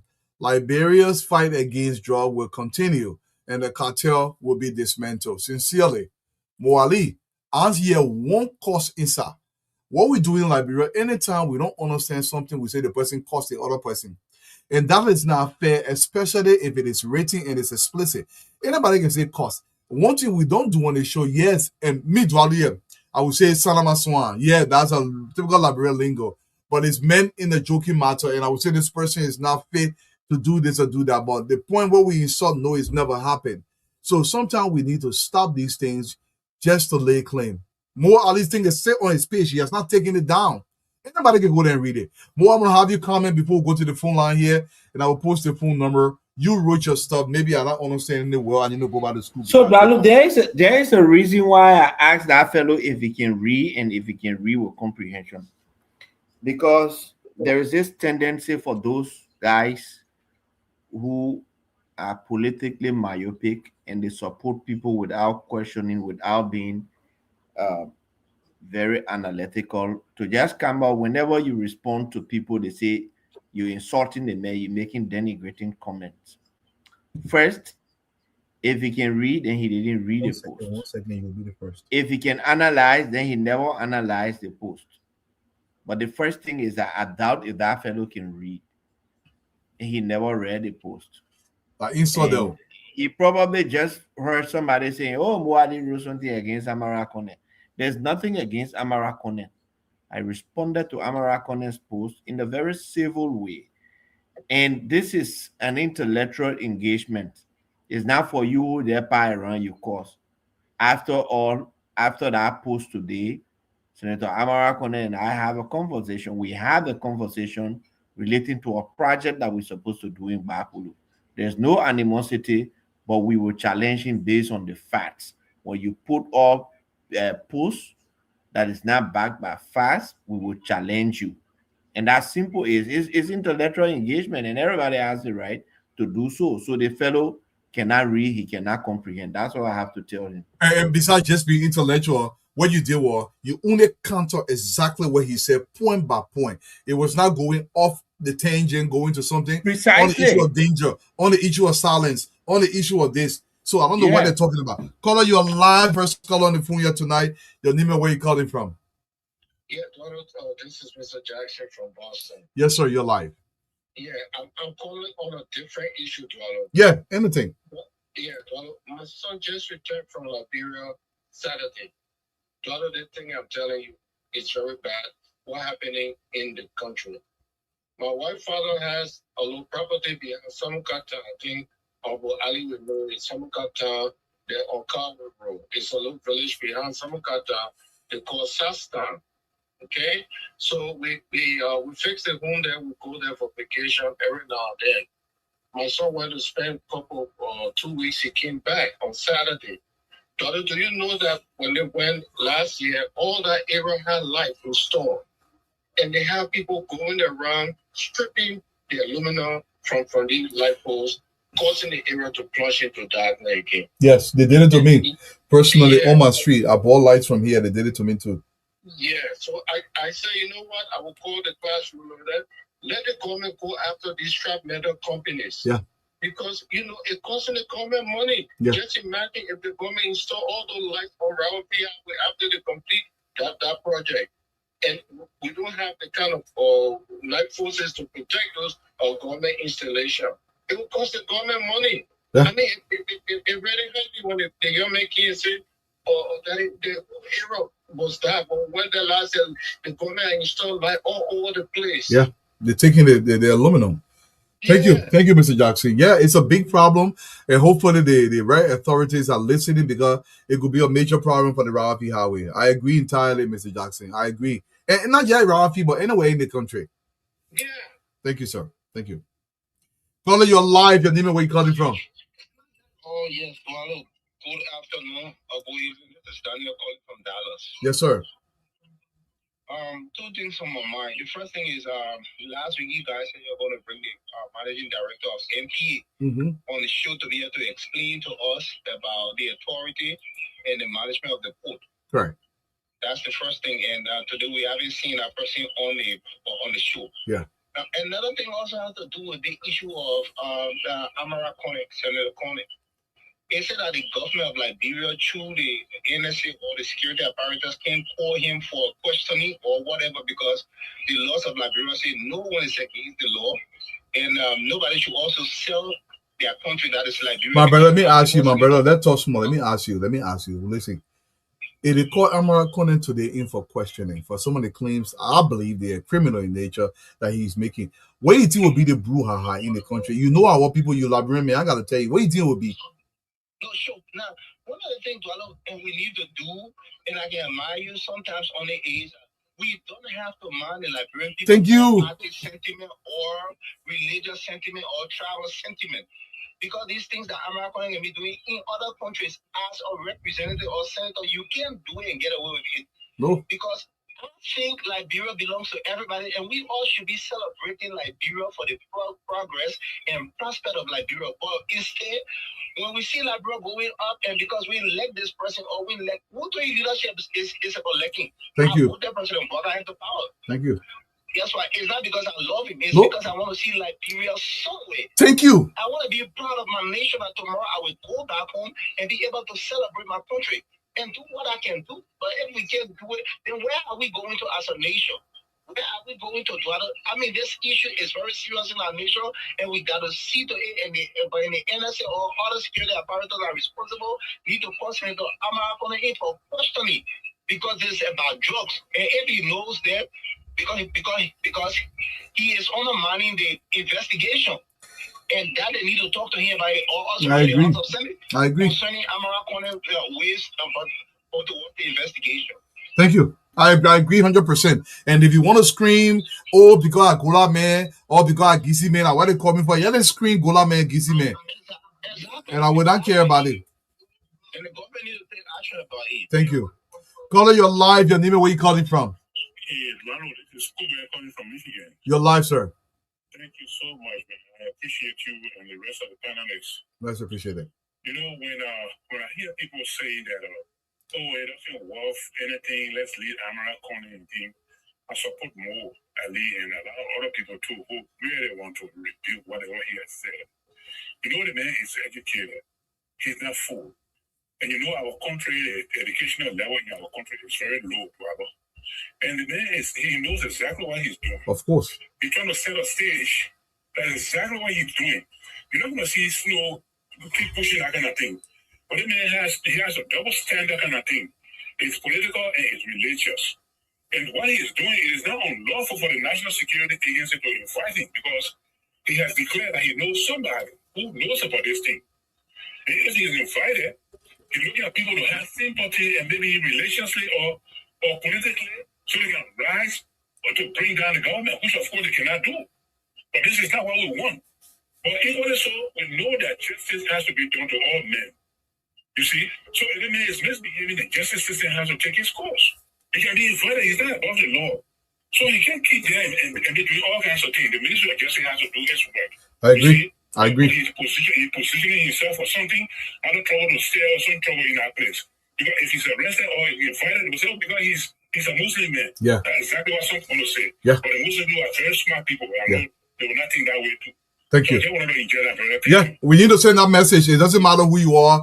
You can be somebody's son or whoever it is. You break the law, you must be consequence for that. Without hesitation. Call it your life. Hey, this is Bokai Hey. from Iowa. Yeah, what's going on in Iowa, my brother? Yeah, good here. Thank you guys for the show.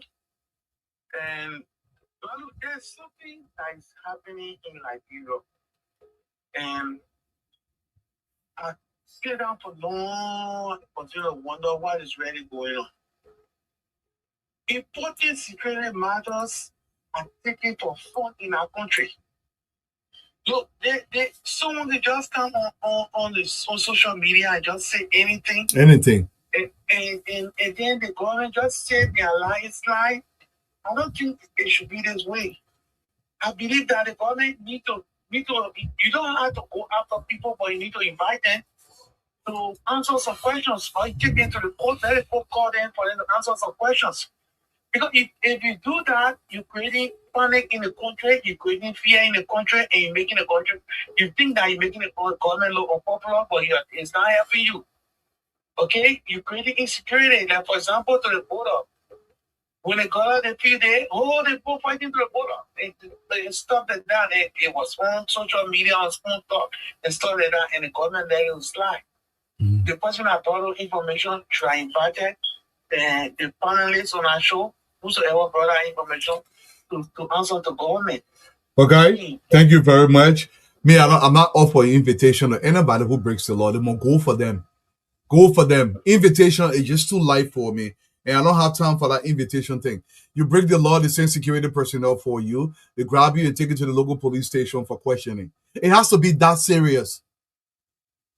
It has to be that serious. I don't know why we play too much in Liberia. Caller, you're live. We'll take the caller on 2 more calls. I see Mr. Duna trying to get in here. It's been very difficult. Caller, you're live. How you doing, sir? All right. Good evening, Dr. Zayzek Wipugate from Washington, Pennsylvania. I'm concerned about Liberia, and I'm just wondering, from a very nationalistic standpoint, if we go deep down in history, on February 26, 1976, probably I was just about 5 years old then, when President William Richard Tolbert, from what I've gathered, reflecting and researching Liberia, called an emergency cabinet meeting to declare war on ignorance, poverty, and disease. My father, a native from the northwestern region of Lofa County, Bonjima district to be specific, an agriculturalist, managed to send many of us to school out of the agricultural engagement of President William Richard Tolbert and the development objectives. The need for total involvement, it is from there the team higher for total involvement emerged. And I think it's a challenge. The old Negro spiritual reminds us that the mind is a terrible thing to waste. I'm working right now as we speak from a research metaphysical standpoint, but not only that, from an African, Pan-Africanist perspective, what do we need in the building of Liberia?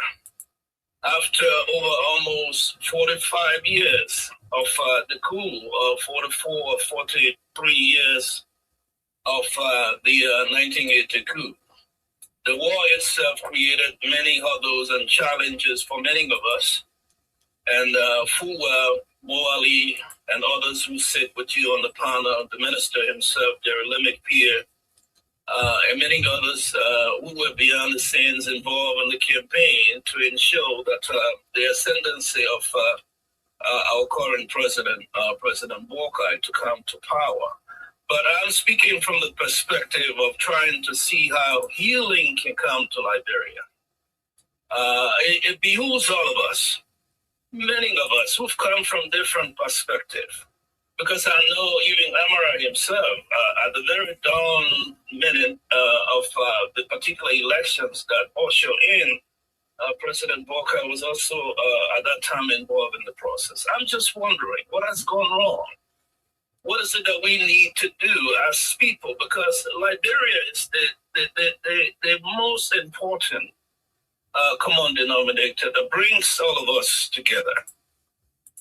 And many of us outside of Liberia, in the States, I speak to you from Pittsburgh, engage in community development, community healing. There are incredible expertise that exists. Thank you. That we can be able to bring to the table. And many of us are working in the background in the area of education, slowly to work with partners to make sure that Liberia has gone through considerable pain. Thank you. Healing is needed. Reconciliation is needed. Hate is something that is not going to take us anywhere. War truly is not the answer. And theologically, as I speak to you, Israel experienced, I'm talking about biblical Israel, experienced similar thing during the division and the time of war. King David and King Saul, who had just he succeeded. Thank you. So we've gone through ours. Yes, sir. I think now is the time, now or never. There is so much that we need to do together. What is the difference from our brothers and sisters? Thank you. Who come from Central Africa, from East Africa? I have many of them on the university campus here in New Jersey, from Somalia, from other parts that work in block. Hello? Hello? Oh, we dropped you, Mr. Zeze. Oh, caller, you're live. Where are you calling from?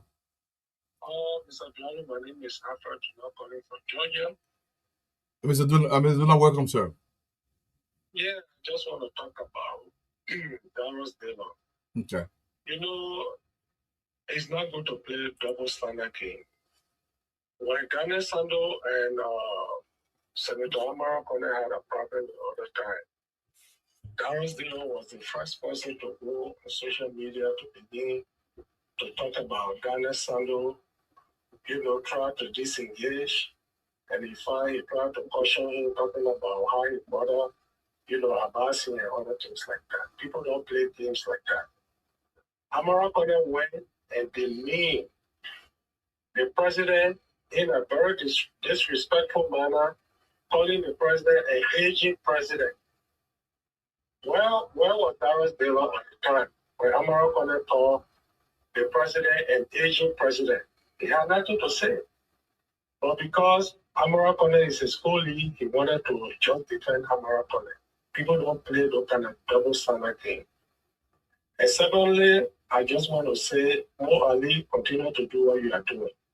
Daniel Sando continue to do what you are doing. People are very obsessed with Mo Ali and Daniel Sando. Anything they want to say, they always say Mo Ali, Daniel Sando.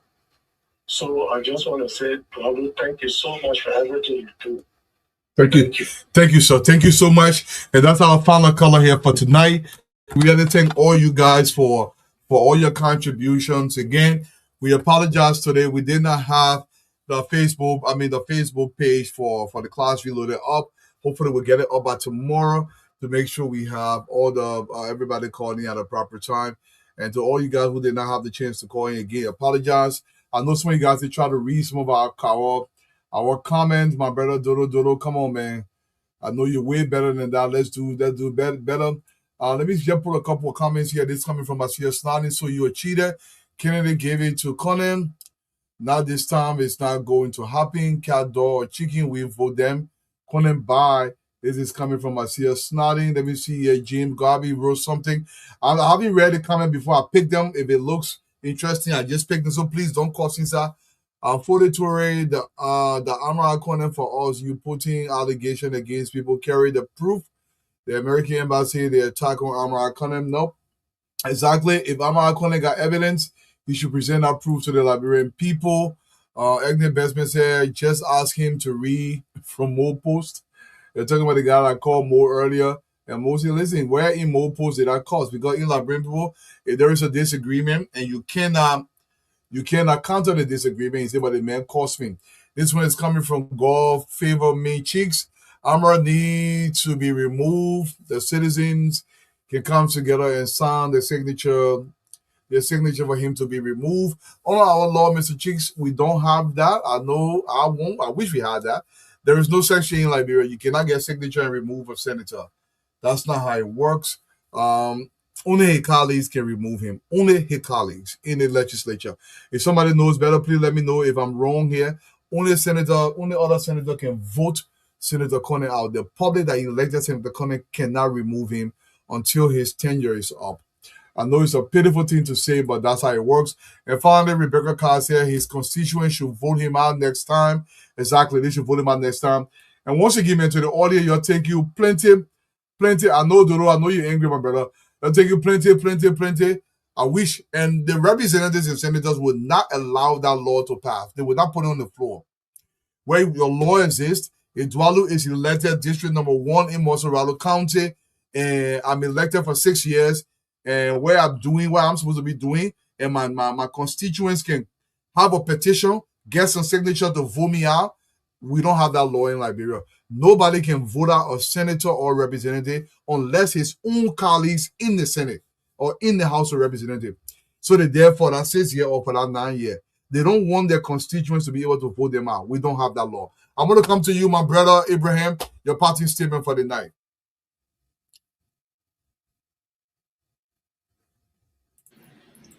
Donald, let me say thank you for this show. And let me say thank you to our audience.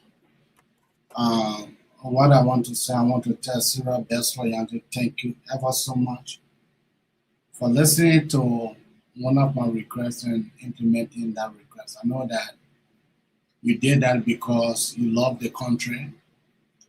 And so we all hope that our students that are going to India, that our comrades that are also going there for business, that they will find a place like home, that they'll be able to go to the embassy and be able for them to be able to solve whatever problem that they may have. Thank you ever so much, brother. Thank you. See you when I see you. Yeah, thank you so much, Abraham. Lorena, this is the thing. And that what the real frisky, the beyond frisky in no post, oh, Dwalu did that representative or senator, you can say that. But I think that such a power should not be granted to any man, because the people should be able to remove you if you're not doing your job. So it will force them to do their job. So if you're representing district number 1 out of River G County and you're not doing your work, the people in River G County should be able to get a petition and vote you out before your tenure is up. But we don't have such law in Liberia. Mo, your parting statement for your people tonight.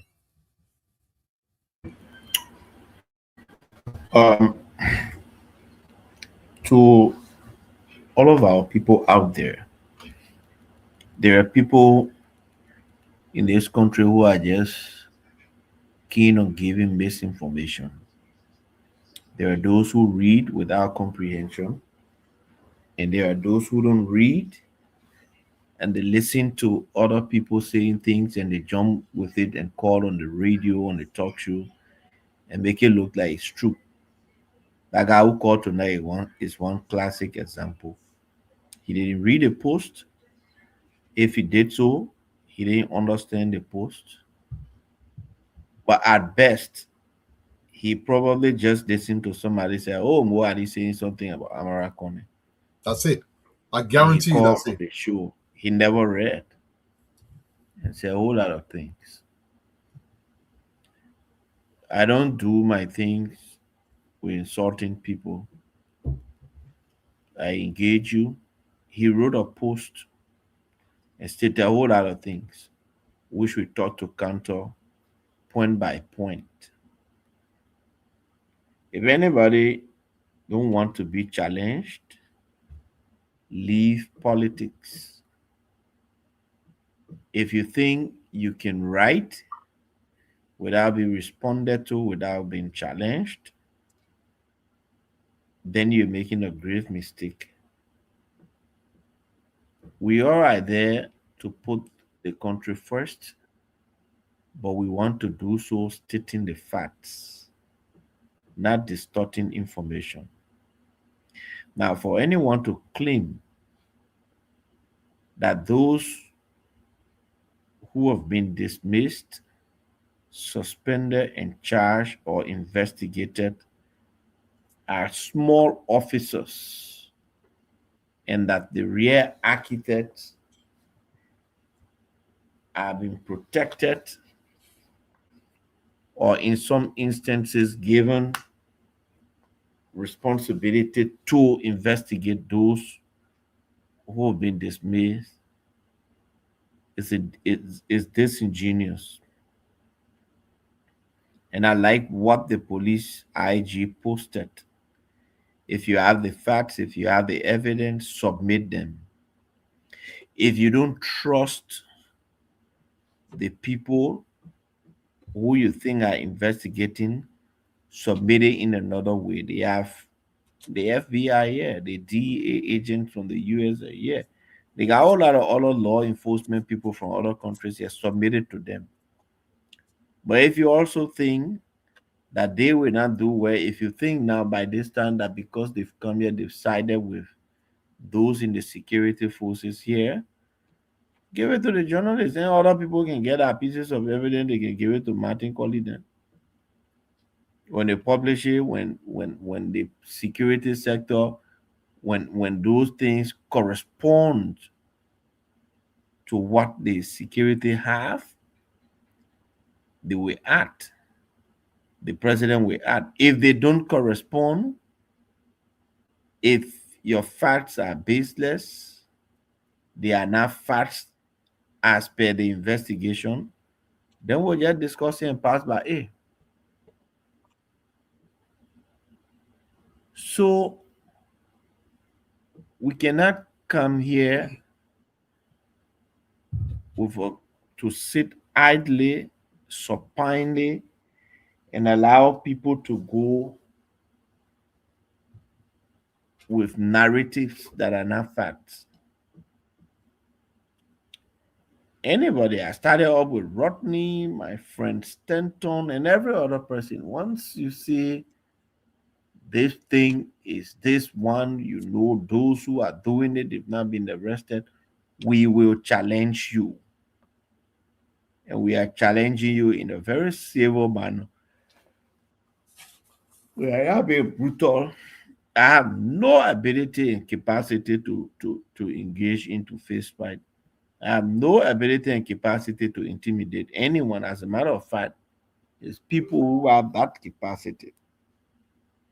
But for anyone to think that will consider and allow things to pass, those days are gone.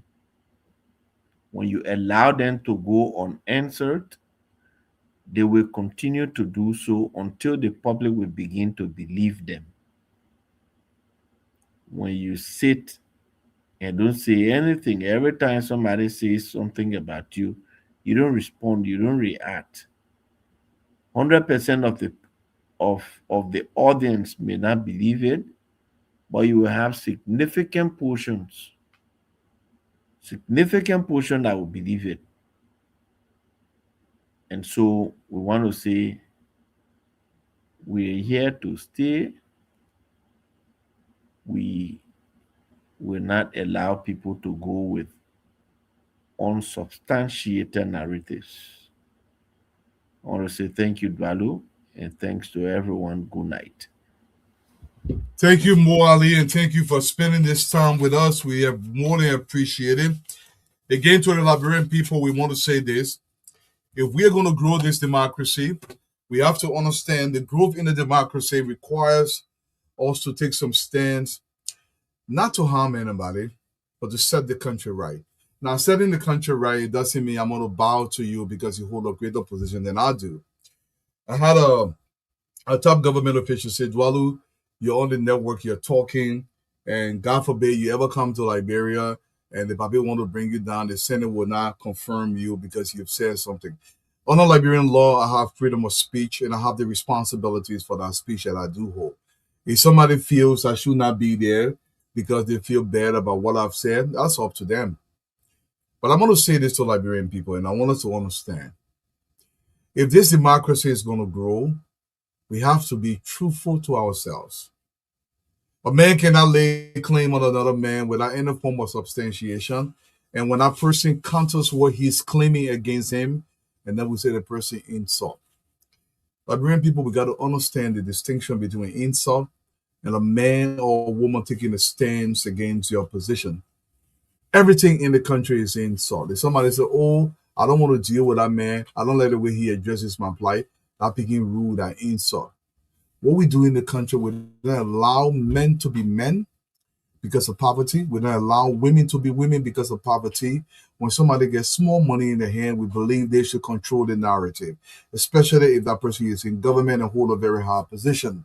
This democracy is not going to grow if we continue to deify people that get $100 USD in their pocket.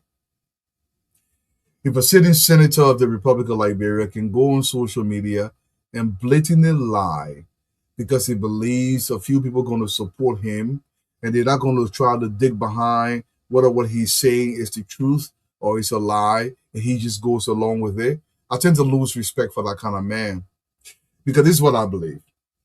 I believe if a man climbs to the highest echelon of our republic, in the higher rank of responsible position in our country, senator, representative, deputy minister, directors of government agencies, etc., a person with prominence in our society, there is an expectation that a person must call themselves in the proper fashion. They must be a trendsetter.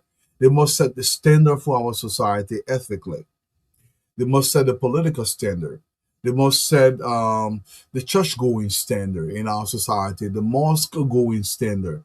That person must set themselves apart from the typical. We expect them to be respectable and responsible in their dealings.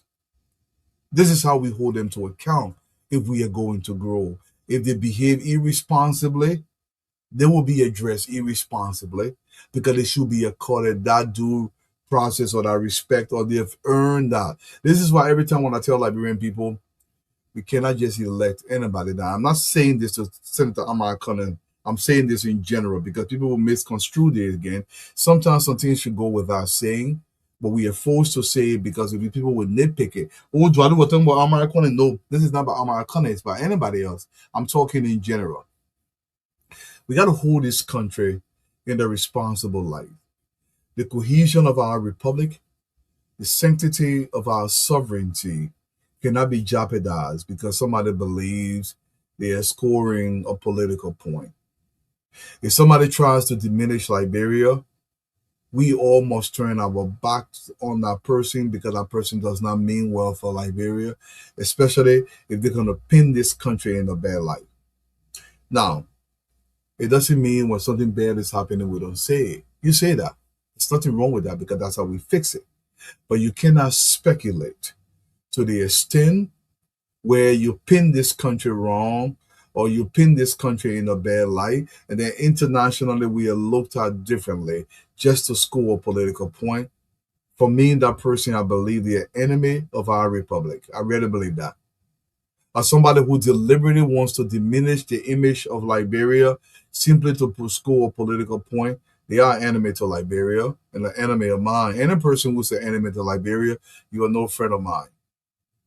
And Liberians must understand this country cannot grow if we present this country in a bad light. If President Bwaka is improving, look, I don't care who's president of our republic. If that person is doing right by the Liberian people, I will celebrate it. And I will encourage that person to do more. When you see our young children leaving the streets and are being demanded to go to public school and to make sure they have proper schooling so they can be selling during the day, that is good for Liberia.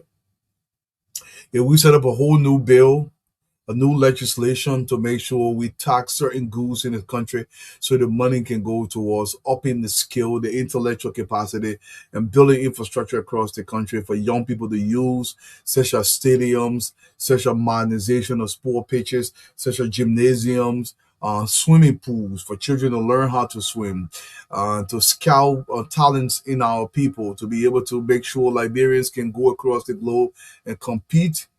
This is a good thing for Liberia.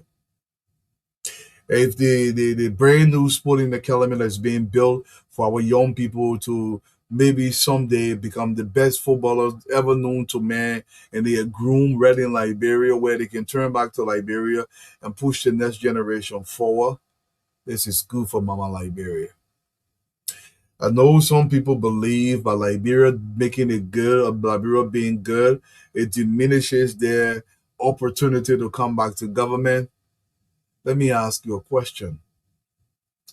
Will you rather Liberia continues to falter so it can give you an opportunity to come back to government so your one can eat? Or will you rather Liberia become successful so 6 million people can be all right? Which do you prefer? Do you prefer you being okay, or do you prefer Liberia being okay? Let me tell you something. And I mean this. I don't care how much money you make in Liberia. You will never be all right if Liberia is not all right. But the other way around is almost true every single time. If Liberia is all right, even if you're not making plenty of money, you will be all right. Let me say it again. If you be money man in Liberia, but only you won't get money. And most of the cases that money comes out of government, people steal money from government, and only you won't doing well. But everything around you, chocolate, no light, no nothing, you will not be all right. It doesn't matter how much money you have in Liberia. But if Liberia is all right, and we all can be able to do well in Liberia, whether you don't have money, say you'll be all right because Liberia is all right. And this is how we should want our country to be all right. Now, I'm not saying don't make money. That's not what I'm saying. I'm saying make money with your own sweat, with your own ingenuity, with your own technical know-how, with your own grit, with your own studies. Okay, whatever you have to do. But if you have to be rich, and the only way you can become own a 600-acre farm in Waparu County is by becoming finance minister first and foremost, and becoming senator, and then all of a sudden you're the richest man in the country, and you believe everything else must be chakla. You don't mean well for Liberia. Look, when my brother Amara Conan Amara Conan used to deliver pizza in Philadelphia. He was a pizza delivery man. Okay, there's nothing wrong with pizza delivery man. We all start from somewhere. We all have many a job. I think he graduated college in Philadelphia, out of Pennsylvania somewhere. He didn't have all of that. All of a sudden, where did all this money come from to own that farm? If you ask that question, somebody may say, "Oh, Dwalu, you're not supposed to ask the senator a yes or to get our money overnight." No. If you're a public official, we can ask those questions. We're not asking the question and blame, because if you went from delivering pizza in Philadelphia as a pizza delivery man, nothing wrong with pizza delivery. A lot of Liberians deliver pizza, working manual job. That's not what I'm saying. But from a pizza delivery man to all of a sudden where you're a multi-millionaire, where did the money coming from? These are questions we ask. We're not asking you to pull anybody down. Look it up. You can look it up. You know, one thing I love about America, most things are online. Okay? And just to make it easy, I was a tour guide here in Massachusetts when I was in high school. I worked in tour as a tour guide. I worked in Kmart. Most of you guys may not know Kmart, but those of you guys that were here in the 80s and 90s, it was a big store like Walmart. I worked there, stocking shelf in high school. This is pretty normal. When I graduated high school, that whole summer I worked as a tour guide here in Fall River, Massachusetts, with these military battleship. We had to learn everything about the battleship, and people would come on board and we give them tours. So we all have manual jobs. But the point I'm trying to say, not tomorrow morning now, you become beat down millionaire from delivering pizza out of Philadelphia. All of a sudden, I go to Liberia, I become minister, I become senator. Then I'm a rich man all of a sudden. So some of these questions we have to ask them. Asking them is not putting anybody down. It's making sure there is fair play in Liberia. Let me tell you something. I don't want nobody to get rich in Liberia. Nobody will get rich using government money. I don't want a single person in the Republic of Liberia to be rich using government money or government position. Using government influence to get rich. If you're left with me. If you want to get rich, as different government, go into Bapulu County, buy 6,000 acres of land, play in your palm, and then make some money. You earned it. Provided you didn't use government money on any circumstance. Take a lot of money, go into the forest of Bowman County and build a massive mansion like Senator Snow. Do it from the private sector. Get some money. That's great for you because you've earned that money. But you know, most of our rich people will get in the country. I don't know one rich person in Liberia. Different abilities to anybody. They not have affiliation with other government contracts or government something using their connections to get their money. I'm going to play this tape. This guy said there was 3 cartels in Liberia. I'll hang with you guys for a second. There was 3 cartels in Liberia. The rice cartel that has been majority dismantled. The fuel cartel, the gasoline cartel that were heavily being orchestrated by the likes of Ability made most of your money from the fuel oil. And now the drug cartel, which is being dismantled. Let's listen to the brother before we leave tonight. Exactly as Tue said. Immediately, when you saw the situation from the Middle East, there was no protest in Liberia and there was no shortage of petroleum product in Liberia. As compared to America, who protested for shortage of product and increasing prices. In Kenya, who protested for shortage and increasing prices. In Germany, who protested for shortage and increasing prices. Well, Liberia, it did not happen because Emon Tue, to the paper, we broke the petroleum cartel down. The rest cartel, the paper told them, you know, they have one belief. You always kind of operate the commerce system. Then they get to the executive. The executive, my man, you know, bring in 1 ton. And 1 ton, you know, huge quantity of beds. So on every bed, if you get at least $1 as a businessman, if you times it by 5,000 beds, that's more money there. So some people have been sitting in the executive, eating no kind of money ever since. So when the president came to power, he called the rest cartel and he told them, he said, gentlemen, you have to do something. He said, to drop the price. They said, no, Mr. President, we can't drop the price. The man said, no, drop the price. They said, how y'all think we'll do it? The man said, y'all know the best way. And the man walked out. Since they are the president, the issue of rest billing has become stable. Rest shortage, no rest shortage. It has become stable since the president walked out of the rest cartel. Other president, when they sat down there and they reach for that percentage, Waka said no. Now, Brent need to eat, not just my partisans, but all partisans and citizens of this country, they need to eat.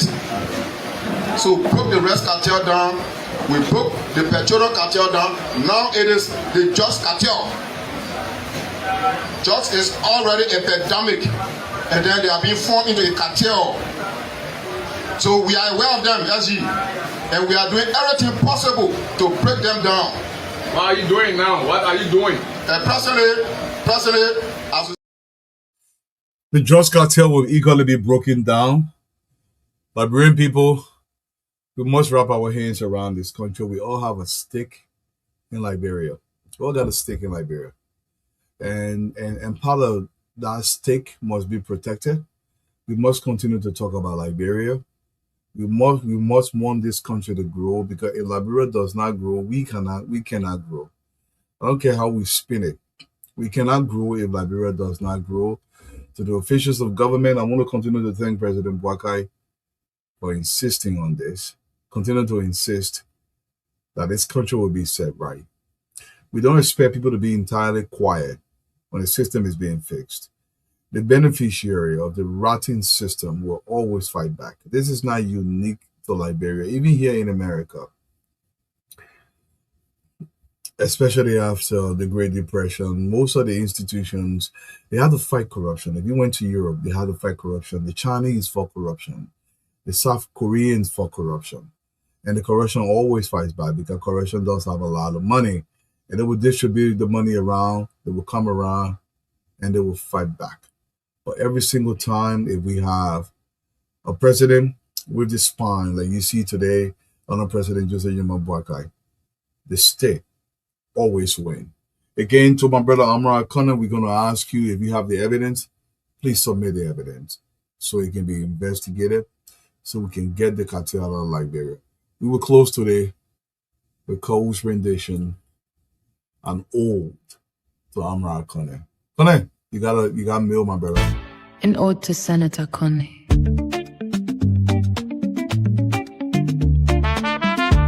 Is he a psychic or an insider?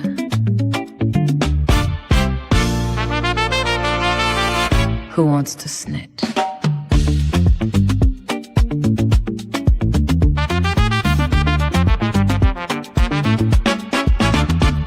How does Senator Coney know the chain the cartels hide? The State Department says one player cannot know every face inside, but he knows who walks free and who the system lets go. You tell us, Senator, how you see what investigators don't know. How does he know? How does he know? He talks about the cartel like an insider in the show. If you have the names, if you have the proof, why Facebook Senator turn over the truth?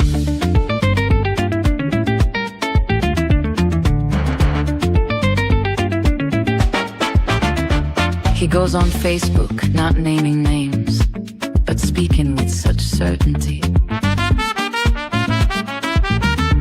Does that hurt the cartel or help it weaken what the public sees?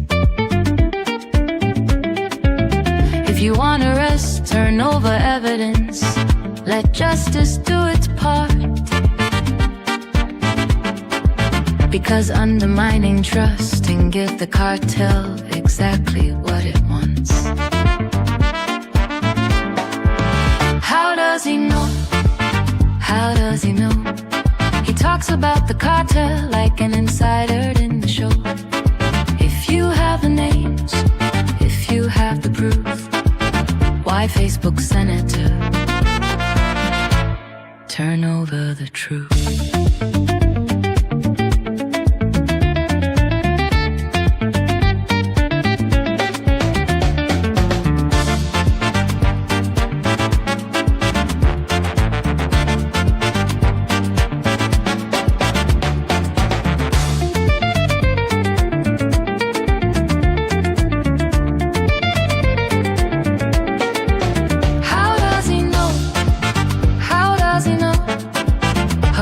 So certain who's protected and free to go?